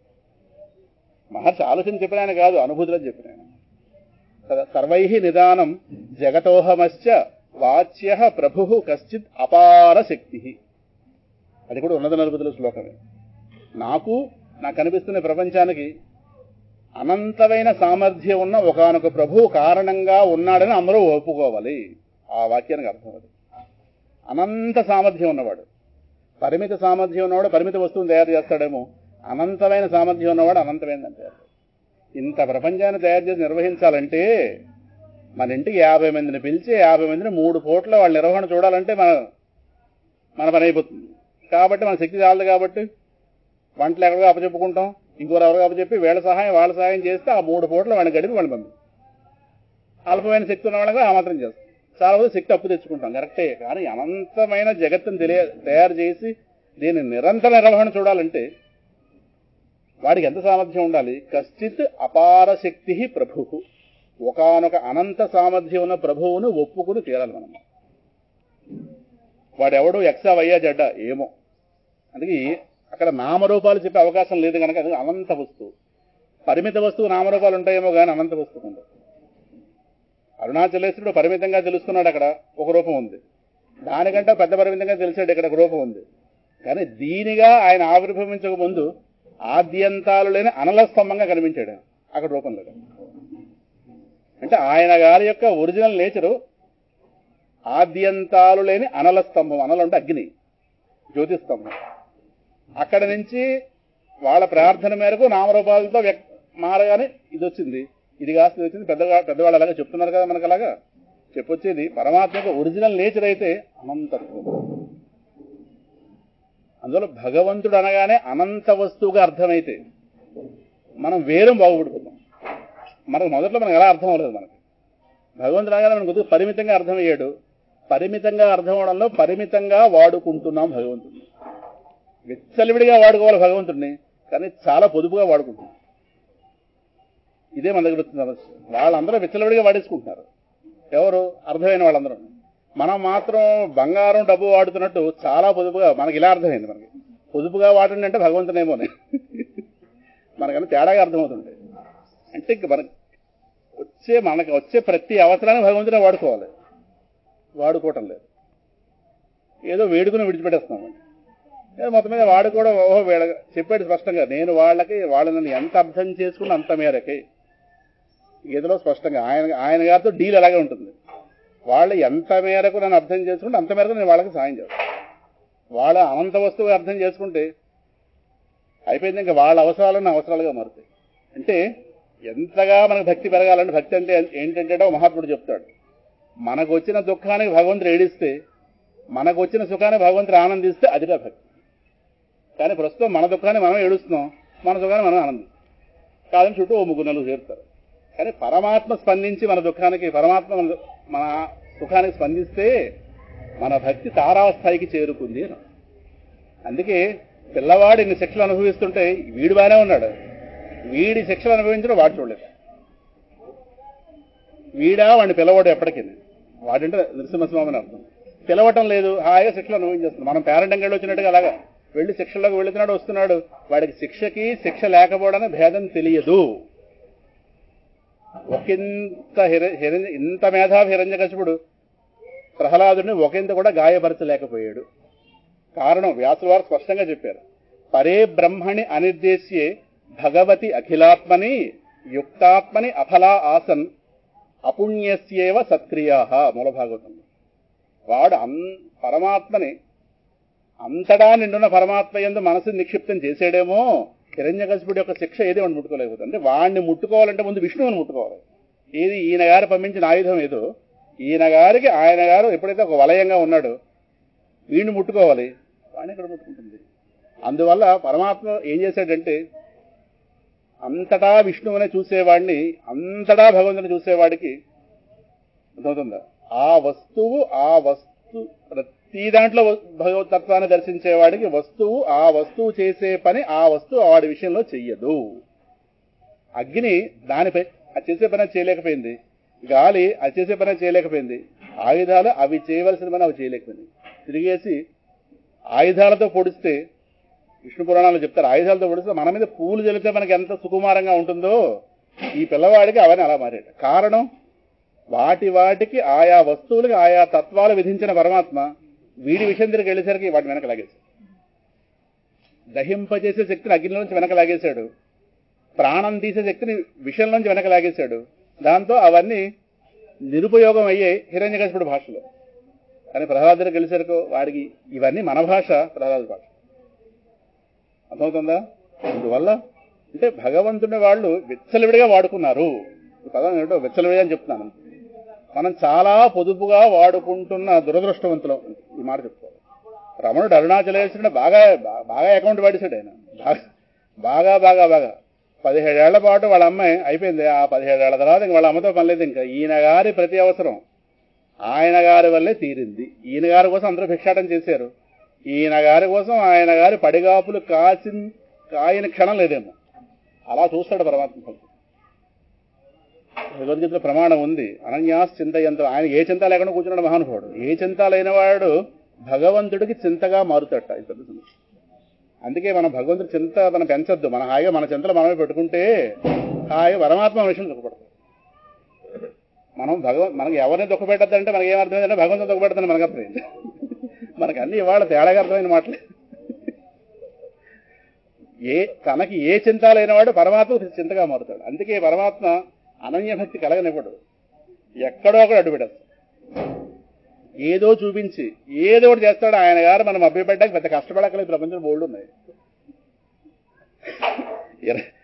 ఏదో ఒకటి చేసి మనల్ని మభ్యపెట్టి మాయ చేసేది మొత్తం మీద మన భక్తి యొక్క సారాన్ని తీసుకుంటుంది. ఈ ప్రపంచం ఆనంద స్వరూపం అనిపింపజేస్తాడు. ఛాలెంజ్ కావాలంటే ఏదో ఒకటి, ఈ వస్తువు కాదు ఇంకో వస్తువు, ఒకటో రెండు ఎన్ని ఉన్నాయి. ఎక్కడో ఒకటి ఓటేసేస్తాం, ఇంకో మీరు రాసుకున్నాక ఎక్కడో ఒకటి ఓటేసి వచ్చేస్తాం, అయిపోయింది. ఈ ప్రపంచంలో దేనైనా ఓటేసామా, అమ్మా వీడి వాళ్ళకి పోయేది ఒకటి. ఈ ప్రపంచం మొత్తాన్ని పక్కన పెడితే వాడు రావాలి, కానీ అంత అవకాశం మన పరమాత్మ ఇవ్వం. కానీ అందువల్ల అనన్యాశ్చింతయంతో అంటే దానికి పెద్ద ప్రతీక రమణుడు. అర్థమవుతుందా? అందువల్ల మనం ఇవాళ నుంచి అదే కొనసాగిద్దాం. భగవంతుని ఎక్కువ కష్టపెట్టద్దు. అర్థమవుతుందా? ఈ ప్రవాహాన్ని కొనసాగిద్దాం. అర్థమవుతుందా? మనం ఏదో మనం పడదాం, మనకోవాలి, మన బాధలో మనం ఏడుద్దాం, ఏమైనా ఉంటే మన సుఖాలు మనం ఆనందిద్దాం. భగవంతుని ఏమాత్రం కూడా కష్టపడి జాగ్రత్త చూసుకుందాం. అర్థమవుతుందా? ఇందాక చెప్పినట్టుగా ఆ పరబ్రహ్మం ఏదైతుందో పరబ్రహ్మము ఈ జగత్తుకి కారణభూతమైన వస్తువు. ఏంటా పరబ్రహ్మం అంటే శాస్త్రం లక్షణాలు చెప్పింది. బ్రహ్మం అంటే బృహత్వాత్ బ్రహ్మణత్వాత్ బ్రహ్మం అని శాస్త్రం చెప్పింది. బృహత్వాత్ బ్రహ్మణత్వ అంతటా నిండుందిట. దానికంట పెద్ద వస్తువు మరొకటి లేదుట. అది ఏ వస్తువు విషయంలో అయితే జరుగుతుందో అని బ్రహ్మం అంట. దానికంట పెద్దది మరొకటి లేని వస్తువు అంటే దాని అర్థం అంతటా నిండున్న వస్తువు. ఆకాశవత్, మనకు ఆకాశమే పెద్ద ఉదాహరణ. అది ఏదైతే ఉందో దాని బ్రహ్మం. ఆ వస్తువు జగత్తు కారణం. దాని లక్షణం ఎప్పుడూ ఉండటం సత్యం. సత్యం అంటే ఆల్వేస్నెస్. సత్యం అంటే ఎప్పుడూ ఉండేది, సర్వకాలాలలో ఉండేది. ఇంకా దాని స్వరూపం జ్ఞానం, ఉన్నట్టుగా ఎరుక కలిగి ఉన్నది. ఇంకా అనంతం, ఉన్నది తానే అయినది, దేనివల్ల పరిచ్ఛిన్నత్వాన్ని పొందనిది. అంటే మనకు అర్థమయ్యే భాషలో శంకరులు చెప్పారు ఇట్నుంచి. మన తెల్లవారు లేస్తే మనకు అన్ని పరిచ్ఛిన్నత్వమే. దేశ పరిచ్ఛిన్నత్వం, కాల పరిచ్ఛిన్నత్వం, వస్తు పరిచ్ఛిన్నత్వం. ఇప్పుడు అమాంతంగా అనకాపల్లిలో పని పడింది అనుకోండి, వెళ్ళే అవకాశం లేదు. అయితే ఫోన్ మాట్లాడగలం. కారణం అరుణాచలం అనే ప్రదేశంలో పరిమితమైపోయి ఉన్నాం. అనకాపల్లి అనే ప్రదేశం అక్కడ దూరంగా ఉంది. ఇక్కడి నుంచి వెళ్ళాక నానా గోళ్ళు. దేశ పరిచ్ఛిన్నత్వం, కాల పరిచ్ఛిన్నత్వం, వస్తు పరిచ్ఛిన్నత్వం. ఒక వస్తువు మరో వస్తువు కాదు, ఓ కాలం మరో కాలం కాదు, ఓ దేశం మరో దేశం కాదు. ఇవే మన పరిమితులు. ఈ పరిమితులు మనం తినేస్తున్నాయి. అందువల్ల మనకు బోధపరచాలి కనుక అనంతత్వాన్ని. ఇటువంటి ఏ పరిమితులు లేనిదేదో అది అనంతత్వం. దేశతః కాలతః వస్తుతః అపరిచ్ఛిన్న అనంత. శంకరుడు గీతాభాష్యంలో చెప్తారు, విష్ణు సహస్రనామ భాష్యంలో. ఏ పరిచ్ఛిన్నత్వం లేనిది అంటే it is unbroken by all. దేనివల్ల విభజన కాబడినదో అనంత వస్తువు. అదే ఈ జగత్తు కారణభూతంగా ఉంది. అది ఎప్పుడైతే ఈ జగత్తు కారణభూతంగా ఉందో, కారణ కార్యాల్లో జాగ్రత్త గుర్తుపెట్టుకుంటే కారణం సత్యం, కార్యం సత్యం కాదు. ప్రస్తుతంగా ఆ మాట దగ్గర. ఎందుకంటే మట్టి 3 కాలాల్లో ఉంటుంది. కొండ ఓ కాలంలో ఓ కాలంలో. కొండకి పుట్టుక చావు ఉంటాయి. భూతకాలం ఉంటుంది కొండకి, భవిష్యత్తు కాలం కూడా ఉంటుంది కొండకి. మట్టికి 3 కాలాల్లో అది ఉండేది. త్రికాల సత్యం మట్టి. ఉదాహరణ తీసుకుంటే కాలానికి పరిమితం అయి ఉన్నది కుండ. మట్టి దగ్గర నుంచి మనం లేపాలి. ఎందుకంటే తెల్లవారితే ఉదాహరణ కొండ. ఆ రోజుల్లో కొండలే నిల్లు ఉండేది కాదేమో కదా. ఇప్పుడైతే కొండలే నిలబడి ఓళ్ళు ఉన్నాయి. కానీ కొండ మనకి చివరిదాకా బెస్ట్ ఫ్రెండ్. మన చివరిలో అదే చివరకు మనకు వచ్చింది అదే. ప్రతి ఇంట్లో కొండ ఉంచుకోవాలి. అప్పుడు కొనుక్కోవడం కష్టం. ఒకటి ఉంచేసుకుంటే సరిపోతుంది, ఎప్పుడు ఉపయోగపడుతుంది. అంటే వేదాంతం బోధపడడానికి కొండ బతికున్నప్పుడు వేదాంతం బోధపరచచ్చు. ఏమైనా తేడా వస్తే దాన్ని వాడచ్చు. మళ్ళీ ఇంకోటి పెట్టుకోవడం ఇంట్లో ఉంచుకోవడం బెస్ట్. అది అప్పటికి కూడా దొరకవు. మళ్ళీ షాపులు లేకపోతే ఇవాళ కొండలు దొరకట్లేదు. బంగారం దొరుకుతుంది కానీ కొండలు దొరకట్లేదు. మరి ఆ ఆర్ట్స్ అన్ని పోతున్నాయి లోకంలో. మనగా తయారు చేయడం రాదు. మా సింహాచలం దగ్గరలో ఉన్నాడులేండి, వాడు వెంటనే కావాలంటే సప్లై చేస్తాడు. మా విశాఖపట్నంలో వ్యాసమూర్తి మహానుభావుడు ఉన్నాడు. ఆయన మాతో ఉంటావు 50-60 ఆయన రోజు అకౌంట్ వస్తుంటుంది. ఎందుకంటే ఈవిడ గారికి ఆవిడ గారితో పోలిక మనకు కాదు. దీని లక్షణం దాని లక్షణం ఒకటి. అందువల్ల దాంతో ముగిస్తారు దీని యాత్రని. అందుకు అవన్నీ సూచనప్రాయంగా చెప్పేది. అంటే ఇది అదేం చెప్పడానికి చివరిలో మనకి వైరాగ్యం తీసుకొచ్చేవే నేర్పారు పెద్దవాళ్ళు. అయితే మనం ఇంటి దగ్గర కూర్చుని ఈ 10 రోజులకి ఎంత అవుతుంది ఖర్చులో ఉంటాం. అక్కడికి వెళ్ళేవాడు మనం ఎంత ఈ 10 రోజుల్లో ఏం వండాలని అప్పుడే ఇంకా ఇల్లే కడగాలి. అప్పుడే 10 రోజుల్లో ఏం వండగాల, ముందు పెసరపప్పు వండండి అని గోల. వాళ్ళు వచ్చే తిరిగాలని. ఈగోలే కానీ వైరాగ్యం అంటే కర్మ మిగిలింది, కానీ కర్మ వల్ల పెద్దవాళ్ళు చెప్పాలనుకుంటే జ్ఞానం పక్కకు వెళ్ళిపోయింది. సూటిగా చెప్తే మళ్ళీ వీళ్ళకి ఏ వైరాగ్యం వచ్చేస్తుందని వాళ్ళు భయపడి కర్మల రూపంలో మనకి ఎక్కించారు. మనకేది మనకి ఎలా అర్థమైంది, అర్థమవుతుందా? అందువల్ల సత్యం ఏది? ఇప్పుడు వాక్యంలోకి వస్తున్నాం. సత్యం, జగత్తు జగత్తుగా సత్యమా? సత్యానికి లక్షణాలు చెప్తే జగత్ సత్యంగా తెలుస్తుంది. సత్యం అంటే ఒకటిగా ఉండాలి అందరూ. రెండోది మార్పులు లేకుండా ఉండాలి, పరిమితులు లేకుండా ఉండాలి. ఇది సత్యానికి లక్షణాలు. 3 కాలాల్లో ఉండాలి. ఈ లక్షణాలు ఏవి ప్రపంచానికి ఉండాలి. ప్రపంచంలో ప్రతిదీ పరిమితంగా తెలుస్తుంది. ప్రపంచం నిరంతరం పరిణామశీలము. ఇందాకలే చెప్పుకున్నాం. మారేది సత్యము కాదు, సత్యం అన్నది మారదు. సో ప్రపంచం సత్యం కాదని ఈ మాత్రం కొద్ది జ్ఞానంతో చెప్పింది, అర్థమవుతుందా? సో ఇందాక చెప్పుకున్నట్టుగా ప్రపంచ రూపంగా తెలుస్తున్నాడు కూడా వాడు సత్యం. తెలియబడుతున్న ప్రపంచం సత్యం కాదు. అక్కడ దాకా పెట్టుకుంటే ఇక్కడ ఇంకొక పదాన్ని శంకరులు పట్టుకొచ్చారు. అలాగని మనకు తెలిసిన వ్యవహారాలు అయితే రెండే. శంకరాచార్యుల వారు రాకముందాకా మనకు తెలిసిన పదాలు రెండే, సత్యం అసత్యం. అంటే కొంతమంది ఇదే ప్రపంచాన్ని తెలుస్తోంది కాబట్టి సత్యం అన్నారు కొంతమంది. శంకరులు కాని వాళ్ళు చాలా మంది, శంకరాచార్యుల వారు విడిచిపెడితే మిగతా వాళ్ళు చాలా మంది ప్రపంచం తెలుస్తుంది కాబట్టి సత్యం అంటారు, ప్రపంచం అనుభవానికి అందుతుంది కాబట్టి సత్యం అంటారు. శంకరుల దగ్గరికి వచ్చేసరికి తెలుస్తోంది కాబట్టి సత్యం కాదు, అనుభవానికి అందుతుంది కాబట్టి సత్యం కాదు. ఇద్దరు ఆర్గ్యుమెంట్స్ తోటే నిర్ణయాలు వేరుగా ఉన్నాయి. అంటే శంకరుడు ఒక జీనియస్ అది. ఆ మహాత్ముడు లేకపోతే ఎప్పటికీ ఎవరూ సత్యాన్ని పట్టుకోలేమేమో. అలాగే ఆయన రాకముందాక రెండే పదాలు, సత్యము అసత్యం. సత్యం అంటే ఉన్నట్టుగా తెలుస్తున్నది, అలా అనుకుందాం. అసత్యం అంటే అసలు ఎగ్జిస్ట్ కానిది, అంటే ఈ భూమి మీద సంభవించనిది ఏదైతే లేదో అదాని అసత్యం. ఈ రెండే అర్థమయ్యాయి. కానీ ఆ మహానుభావుడు వచ్చిన తర్వాత ఓ పదం మధ్యలోకి వచ్చింది. ఈ ప్రపంచం ఎలాంటిదంటే సత్యం కాదు, అలాగే లేదనడానికి లేదు, ఉన్నట్టుగా తెలుస్తుంది ఎదుర్కొంటే. ఎండమావుల్లో నీళ్ళ లాంటిది. ఎండమావుల్లో నీళ్ళు ఎప్పటిదాకా ఉంటాయి? మన దగ్గరికి వెళ్ళడం దాకా ఉంటాయి. దగ్గరికి వెళ్తే లేవని తెలియదు. దూరం నుంచి మాత్రం దాహం తీర్చేస్తానన్నట్టుగా అక్కడి నుంచి ఆశ చూపిస్తాయి. దగ్గరికి వెళ్తే అక్కడ నేల ఏం లేదు. అంటే పరిశీలిస్తే అసత్యం అని తేలుతుంది, పరిశీలించకపోతే సత్యం నాకు. జగత్తంతా మాయలాడే మరొకటి లేదు, అర్థమవుతుందా? అందువల్ల దీనిగా తెలుస్తున్న వస్తువు అది బ్రహ్మం, సత్యం. మరి దీని ఏమనాలన్నారు శంకరాచార్య? అక్కడ చెప్పారు. ఇక్కడ సత్యము ఉన్న సత్యము తెలియబడని స్థితిలో దాని స్థానంలో సత్యంలా కనిపించి సత్యంలా భ్రమింపచేసి సత్యంలా తోచేటటువంటిది మరొకటి వస్తుంది. దాన్ని మిథ్య. మిథ్య అంటే అసలు లేనిది కాదు, తెలుస్తుంది. అసలు లేనిదంటే అసత్యం, అసలు లేనిది. దీన్ని శంకరులు స్పష్టంగా త్రాడుపాము ఉదాహరణ చెప్తారు. ఈ తాడుపాము ఉదాహరణ మహానుభావుడు ఆ జన్మంతా అదే పడుతున్నాడు. ఇందాక చెప్పినట్టుగా పరబ్రహ్మము చాలా ప్రధానం అనమాట. పరబ్రహ్మము సత్యం జ్ఞానం అనంతం, ఒకటైన వస్తువు, ఉన్నది తానైన వస్తువు, ఆనంద స్వరూపమైన వస్తువు, దుఃఖం ఒకంత కూడా తెలియని వస్తువు ఏదైతే ఉందో అదే తనకు పూర్తిగా విరుద్ధ లక్షణాలున్నటువంటి విశ్వం వలె కనిపిస్తోంది.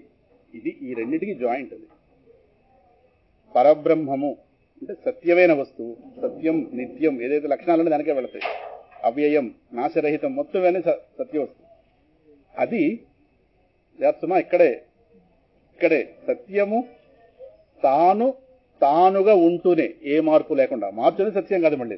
సత్యము తానుగా ఉంటూనే తనకి పూర్తిగా విరుద్ధ లక్షణాలున్నటువంటి వ్యవస్థ వలె అంటే విశ్వం వలె కనిపిస్తోంది. యథా రజ్జు సర్పవత్, యథా స్వప్నవత్. శంకరులు చెప్పిన ఉదాహరణ. మంచం మీద పడి ఉంటాం, అలాగా బాగానే ఉన్నాం, కానీ ఒక స్వప్న భ్రాంతి ఏర్పడి ఎక్కడో తిరిగినట్టుగా ఏవో నానా గొడవలు సృష్టించుకున్నట్టుగా మనలోంచి 50 మంది సృష్టింపబడతారు. అందులో ఒక దేహం పరిమితం అవుతాం, అయితే 49 మనకంటే వేరుగా చూస్తాం, అక్కడ గొడవలు పెట్టుకుంటాం, లేదా వాళ్ళ వల్ల ఆనంద భ్రాంతి పొందుతాం.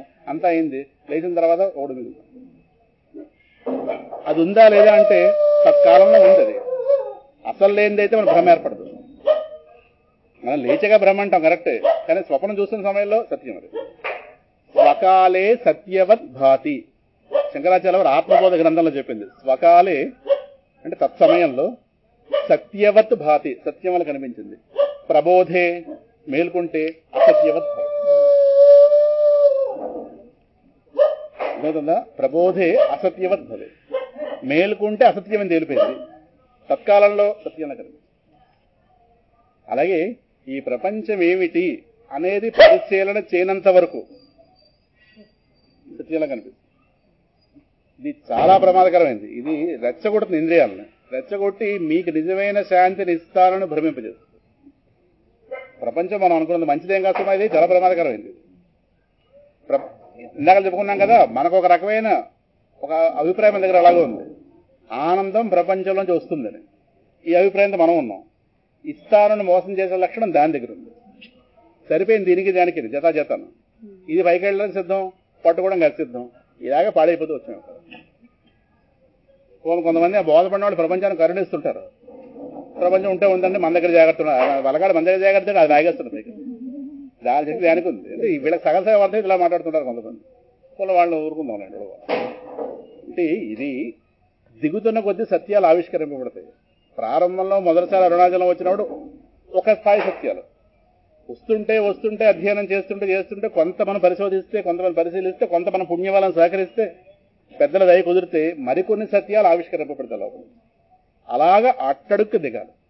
ఇందాక చెప్పినట్టుగా ఒక వస్తువు మరొక తనకి పూర్తిగా విరుద్ధ లక్షణాలున్న మరొక వస్తువులు. అందుకే శంకరులు రజ్జు సర్పభ్రాంతి చూపించారు. త్రాడుగా కనిపిస్తే మనకి ఏ గోలలేదు, తీసి ఒక కర్ర కట్టుకుంటాం కూడా. అది కాస్త తనకు ప్రమాదకరమైన మరొక వస్తువులే, మన పాలటి ప్రమాదకరమైన మరొక వస్తువులే కనిపిస్తే అది అదిగా ఉంటుంది. మరొక వస్తువులా కనిపిస్తే వెంటనే మనకు భయం. ఎందుకు ఆయన ఉదాహరణ చెప్పారంటే, ప్రపంచ రూపంగా కనిపిస్తున్నవాడు ఆనంద స్వరూపుడు. వాడు ఏ ప్రపంచంగా కనిపిస్తున్నాడో ఇది పరమ దుఃఖ స్వరూపం. ఈ జాయింట్లో మనం దిగుసూపై వస్తున్నాం, దీన్ని వదలలేకపోతున్నాం. దీని ఎంత కాదనుకున్నా, ఏదో అంటారు కానీ రమణులు అంటే కానండి, ఎంత కాదనుకున్నా ప్రపంచం మరీ వదిలిగలవా అంటాం, లేదా మనం కరుణించుకుంటాం. దాని మీద మనకి చాలా కరుణ స్వరూపం. బుద్ధుడు ఎంత కరుణా స్వరూపుడు ఆత్మగా, ప్రపంచమే మనకు అంత కరుణ, చాలా కరుణ. ఎక్కడో ఒక్కడ మనకి మన ప్రేమ మిగిలిపోతుంది. అంటే ఏదో ఒకటి సుఖపెట్టదా, రమణుడు అంటే సుఖపెట్టలేదేమో కానీ మన ఎక్కడో ఒక్కడ ఉండిపోయిన చివరి తలంప కింద వచ్చి మళ్ళీ జన్మ లేకపోతుంది. ప్రపంచం మొత్తం దుఃఖ స్వరూపంగా అర్థం అవ్వడం చాలా కష్టం. ఇది అర్థమైన వాళ్ళు ఏ కొద్ది మంది ఉన్నారు. అలా అర్థమైతే శంకరుల దగ్గర నుంచి బయలుదేరింది నృసింహ కరావలంబ స్తోత్రం. ఈ సమస్తం భయానక స్వరూపంగా అర్థమైతే లక్ష్మీ నృసింహ మమదేహి కరావలం అని అక్కడికి బయలుదేరు. అంటే అలాగా పొర వెడుతుంటే లోపల ఆ మైకం అలా వదులుతుంటే కొంతమేరకు ఎక్కడ చెప్పినట్టుగా పరబ్రహ్మము ఏ ప్రపంచంగా కనిపిస్తుందో ఆ ప్రపంచం. ఈ రెండు వేరువేరు వస్తువులు కాదు, జాగ్రత్త పట్టుకోవాల్సిన. భగవంతుడు ప్రపంచం రెండు వేరువేరు వస్తువులు కాదు, అలాగని రెండు ఒకే వస్తువు కాదు. బాగా పట్టుకోవాల్సిన చాలా ఇంపార్టెంట్ ఇది. చాలా మంది తేడాగా అర్థం అని ప్రపంచం పరమాత్మ కాదండి, ఏ ప్రపంచం పరమాత్మ ఎక్కడ సుఖపెట్టిందా? జాగ్రత్త అర్థం చేసుకోవాల్సిన. ఇది ప్రపంచం పరమాత్మ రెండు వేరువేరు వస్తువులు కాదు, ఒకటి అన్నారు వీళ్ళు. వాళ్ళలాగా పూర్తిగా పరమాత్మానుభవం కలిగిన తర్వాత డైలాగులు కొట్టచ్చు, ప్రస్తుతం మాత్రం జాగ్రత్త పడాలి. మనం ఈ లోపల మన ప్రపంచ ప్రేమికులు మనం వచ్చిన వాళ్ళ వరల్డ్ ప్రేమికులు ఎక్కువైపోతున్నారు. రెండు వేరువేరు వస్తువులు కాదు, ఒప్పుకుంటాం. ఎందుకంటే అనంత వస్తువు పరమాత్మ, అనంతం అన్నట్టు వేరుగా ఎక్కడుంది ఇది? అర్థమవుతుందా? కానీ ఇది రెండు ఒకటి అనుకుంది. కారణం విరుద్ధ లక్షణాత్మకం, పూర్తిగా విరుద్ధ లక్షణం. పరమాత్మకి పూర్తిగా విరుద్ధమైన లక్షణాలతో కూడినది ప్రపంచం. ప్రపంచంలో ప్రతిదీ పరిమితంగా ఉంటుంది, ప్రతిదీ మార్పు చెందుతుంది, ప్రతిదీ నశించిపోతుంది, ప్రతిదీ అల్ప సుఖదాయకము. ఈ లక్షణాలు అవి మన మనసుకు కుదరవు. మన మనస్సు అవసరం పరబ్రహ్మముతోనే తీరాలి. దీనికి ప్రేమ ప్రపంచం ఇక్కడే నలిగిపోతుంది. అర్థమవుతుందా? తెల్లవారితే దీన్ని హైజాక్ చేసేది ప్రపంచం. దీని అవసరం, దీని మోహం వదిలితే మోహము తిప్పి నీ మోహం అనర్చి నా మోహం తీరా, దీని మోహం ఊడితే కానీ వాడు పట్టుకోడు. మనం ఇక్కడే ఓటేస్తే ఆయన గారు కొంత దూరం వెళ్తాడు. ఆయనకి ఏంటంటే మరి ఆయన గారి కోరిక ఆయన, మన కోరిక అనుకుంటే ఆయన గారి కోరికది. ప్రపంచమోహం ఏ ఒకంత లేనివాడంటే వాడికి మోహం. అందుకే ఎత్తి ఎత్తి పిల్లవాడిని ఒళ్ళో కూర్చోబెట్టుకున్నది అందుకు. ప్రపంచమోహం ఏ ఒకంత మిగిలిన నమో నమః అంత మేరకు వాళ్ళు అంతే. అర్థమవుతుందా? అందువల్ల దీని యొక్క యథార్థ స్వరూపం పరిపూర్ణంగా అర్థమే. అంటే మనం ప్రపంచం ఏ ఒకంత మనకి మంచిగా అనిపించింది అనుకోండి, అంటే ఏ ఒకంత ఆనందకరంగా అంత మేరకు మనం పరమాత్మను పక్కన పెట్టేస్తాం. ఈ రెండే, ప్రపంచం ఎంత ఆక్యుపై చేసింది, పరమాత్మ ఎంత ఆక్యుపై చేశాడు. ఒక బొమ్మ మీద 2 బొమ్మలు ఊహిద్దాం. ఎక్కువ శాతం ప్రపంచం ఉందనుకోండి మన మనసులో, కొంత శాతం పరమాత్మ. ఆయన కావాల్సింది మొత్తం పరమాత్మ. అంటే అప్పుడు దీని యొక్క యథార్థ స్వరూపం అర్థం కావాలి. పోనీ దీంతో ఏమైనా సుఖపడ్డామా? ఏనాడు సుఖపడింది లేదు. మాటలు మాత్రం చెప్పి మోసపోతుంటాం. ఒక్కసారి హృదయాన్ని తట్టి చూసుకుంటే ఎప్పుడైనా పూర్ణ సుఖం పొందా ప్రపంచంలో? ఒక్కసారి తట్టి చూడండి. ఎలా చెప్పగలరు? అలా అంత నిజమైన పూర్ణ సుఖం పొంది రమణాశ్రమంకి రావడం ఎలా? అంటే రమణుడికి పూర్ణ సుఖం అవ్వడానికి వచ్చామా? ఏమో కాదుగా, ఉన్నదేమో పొందడానికి వెళ్ళినాం.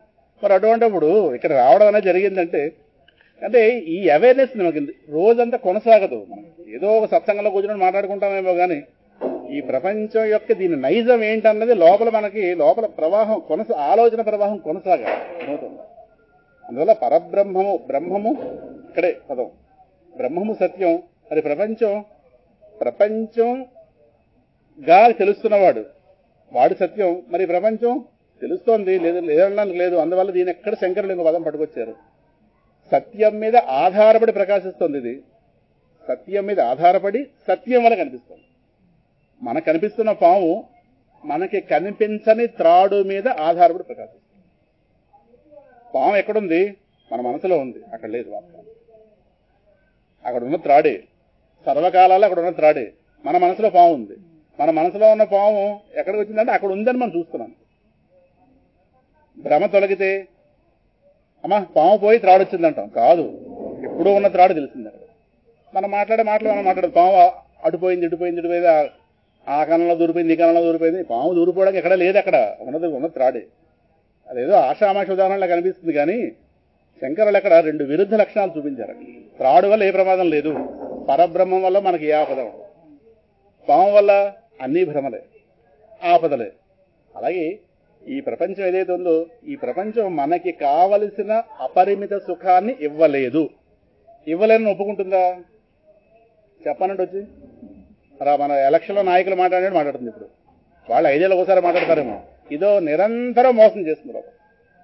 కానీ వివేకవంతుడు అయిన వాడు ఏహి సంస్పర్శజాహ భోగాహ దుఃఖయోనయ ఏవతే ఆద్యంతవంత కౌంతేయ నతేషు రమతే బుధః. భగవద్గీత 5వ అధ్యాయం. వివేకవంతుడికి అర్థమైంది దీనిలో ఎక్కడా దుఃఖస్పర్శ లేని సుఖాలు లేవు. వచ్చే సుఖానికో ఆద్యంతాలు ఉన్నాయి. అందువల్ల దీనితో నేను రమించకూడదని వివేకవంతుడైన వాడు పక్క తప్పుకుంటాడు. అంటే వాడికి ఆ వివేకం కలగకముందు ఇది వాడు భ్రమ పెట్టిందా లేదా?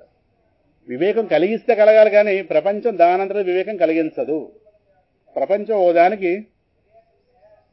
పంతం పట్టు కూర్చుంది. నేను ఎవడనే బ్రహ్మజ్ఞానం పొందగలను. దాని లక్షణం దాంది. ఇప్పుడు కొంతమంది మా మతంలోకి ఏడాది కొంతమంది మారేస్తే నాకు ఎంత డబ్బు వస్తుందని అలా కొన్ని మతాలు దొరుకుతున్నాయి ఊర్లో. అలాగే ఎవడిని నాలోంచి, నా భ్రమలోంచి ఎవరిని బయటికి వెళ్ళమని. దీని పంతం అది. ఎవడో ఏ ప్రహ్లాదు లాంటి తప్పుదాడి పైకి వెళ్ళాడు కదా, మనం అవకాశం ఉందండి. కాబట్టి ఈ ప్రపంచం సత్యంలా కనిపిస్తున్న పెద్ద భ్రమ. లేదనడానికి లేదు, ఉందనడానికి లేదు. సత్యం అయితే ఈ పాటికి సుఖపెట్టేది. ఇది సత్యం అనుకోండి, ఇదే పెద్ద దానం. ప్రపంచం సత్యం కాదనడానికి పెద్దది ఏంటి? ప్రపంచం సత్యం అయితే సత్యమైన సుఖాన్ని ఇచ్చేది. అది సత్యమైన సుఖాన్ని ఇస్తే మనకి రమణాశ్రమంతో పని, ఎవరికీ పని లేదు. అందరూ వాళ్ళ వాళ్ళ స్థానాల్లో త్రికాలాల్లో పరిపూర్ణమైన సుఖంతో ఉండేవాళ్ళు. కానీ వాళ్ళ లేవు కానీ ఉండాలి. లేవు కానీ ఉండాలన్నప్పుడు సత్యం వైపు నడవాలి. సత్యం నడవాలంటే ఇది సత్యం కాదు, ఇది సత్యం కాదన్నప్పుడు మరి ఏంటి? అసత్యము కాదు, సత్యము కాదు, అయిపోయింది అనుకుంటుంది.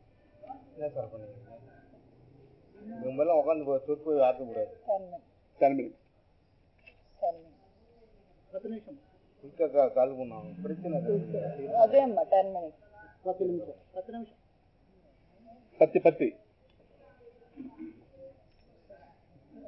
సత్యము కాదు అసత్యం కాదు. ఇక్కడ శంకరులు సత్యం మీద ఆధారపడి ప్రకాశిస్తూ సత్యం వలె భ్రమింపజేసేది దీన్ని మిథ్య.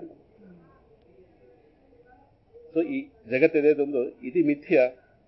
ఈ మిథ్యకి ఆధారభూతమైనది సత్యం, అది బ్రహ్మం. బ్రహ్మ సత్యం, సత్యమైన బ్రహ్మమే సత్యం కాని జగత్తు వలె తెలుస్తోంది. సత్యమైన బ్రహ్మమే సత్యం కాని జగత్తు వలె భాషిస్తోంది, కనిపిస్తోంది, భ్రమింపజేస్తుంది తనను తాను. సో ఇది మిథ్యని అర్థమైతే సత్యాన్వేషణ నడుస్తుంది. సత్య జ్ఞానము లేని ఈ జన్మలేని అన్నారు కానీ ప్రపంచ జ్ఞానము లేని ఈ జన్మ ఫలమే అన్నారు రమణ మహర్షి గారు. అలా ఎందుకు పెట్టారు? అది మార్చిగా ప్రపంచ జ్ఞానం లేని ఈ జన్మ ఫలమేమి, అందులో మనకు పుష్కలంగా ఉంది. మనకు ప్రపంచ జ్ఞానం మనకే బ్రహ్మాండంగా ఉంది. కాదు, సత్య జ్ఞానము లేని అంటే దాని అర్థం ప్రపంచం సత్యం కాదనే కదా. సో ప్రపంచం సత్యంలా కనిపిస్తుంది కానీ సత్యం కాదు. సత్యం యొక్క లక్షణాలు పరిశీలిస్తే దీనికి ఒకటి లేదు. సో దీనిగా తెలుస్తున్నదేదో అది సత్యం. అర్థమవుతుందా? ఇక్కడ దాకా అర్థమైంది. దీనిగా తెలుస్తున్నది సత్యం, తెలుస్తున్నది ఇది మిథ్య. మరి మిథ్య అయినటువంటి దీనిని సత్యంగా భ్రమపడుతున్నవాడెవడు? జీవ. వాడప్పుడు వచ్చాడు. సత్యం కాందని సత్యం అనుకోవడం ఏంటి, సత్యాన్ని సత్యం కాంది అనుకోవడం ఏంటి? ఈ పడుతున్నవాడు, ఈ భ్రమలో ఉన్నవాడు ఎవడు? జీవ. మరి నేనెవడిని? మన నుంచి బయలుదేరాలిగా. ఇప్పుడు సమస్య నా దగ్గర బయలుదేరు. ప్రపంచం పరమాత్మ వాళ్ళు పడుతున్నారేమో. ఇక్కడ జీవ అంటే ఈ భ్రమలో ఉన్నవాడు ఎవడు? సత్యం కాని దాన్ని సత్యం అనుకుంటున్నవాడిగా భ్రమపడుతున్నవాడెవడు? వాడికి సత్యానికి ఉన్నటువంటి కనెక్షన్ ఏంటి? ఇది రేపటి అని చెప్తుంది. జీవో బ్రహ్మైవ నా పరహ. వాక్యం ఒకటి ఉంది కదా రేపటి. మరి అప్పుడు ఈయన కూర్చొని వస్తాడు ఇక్కడ.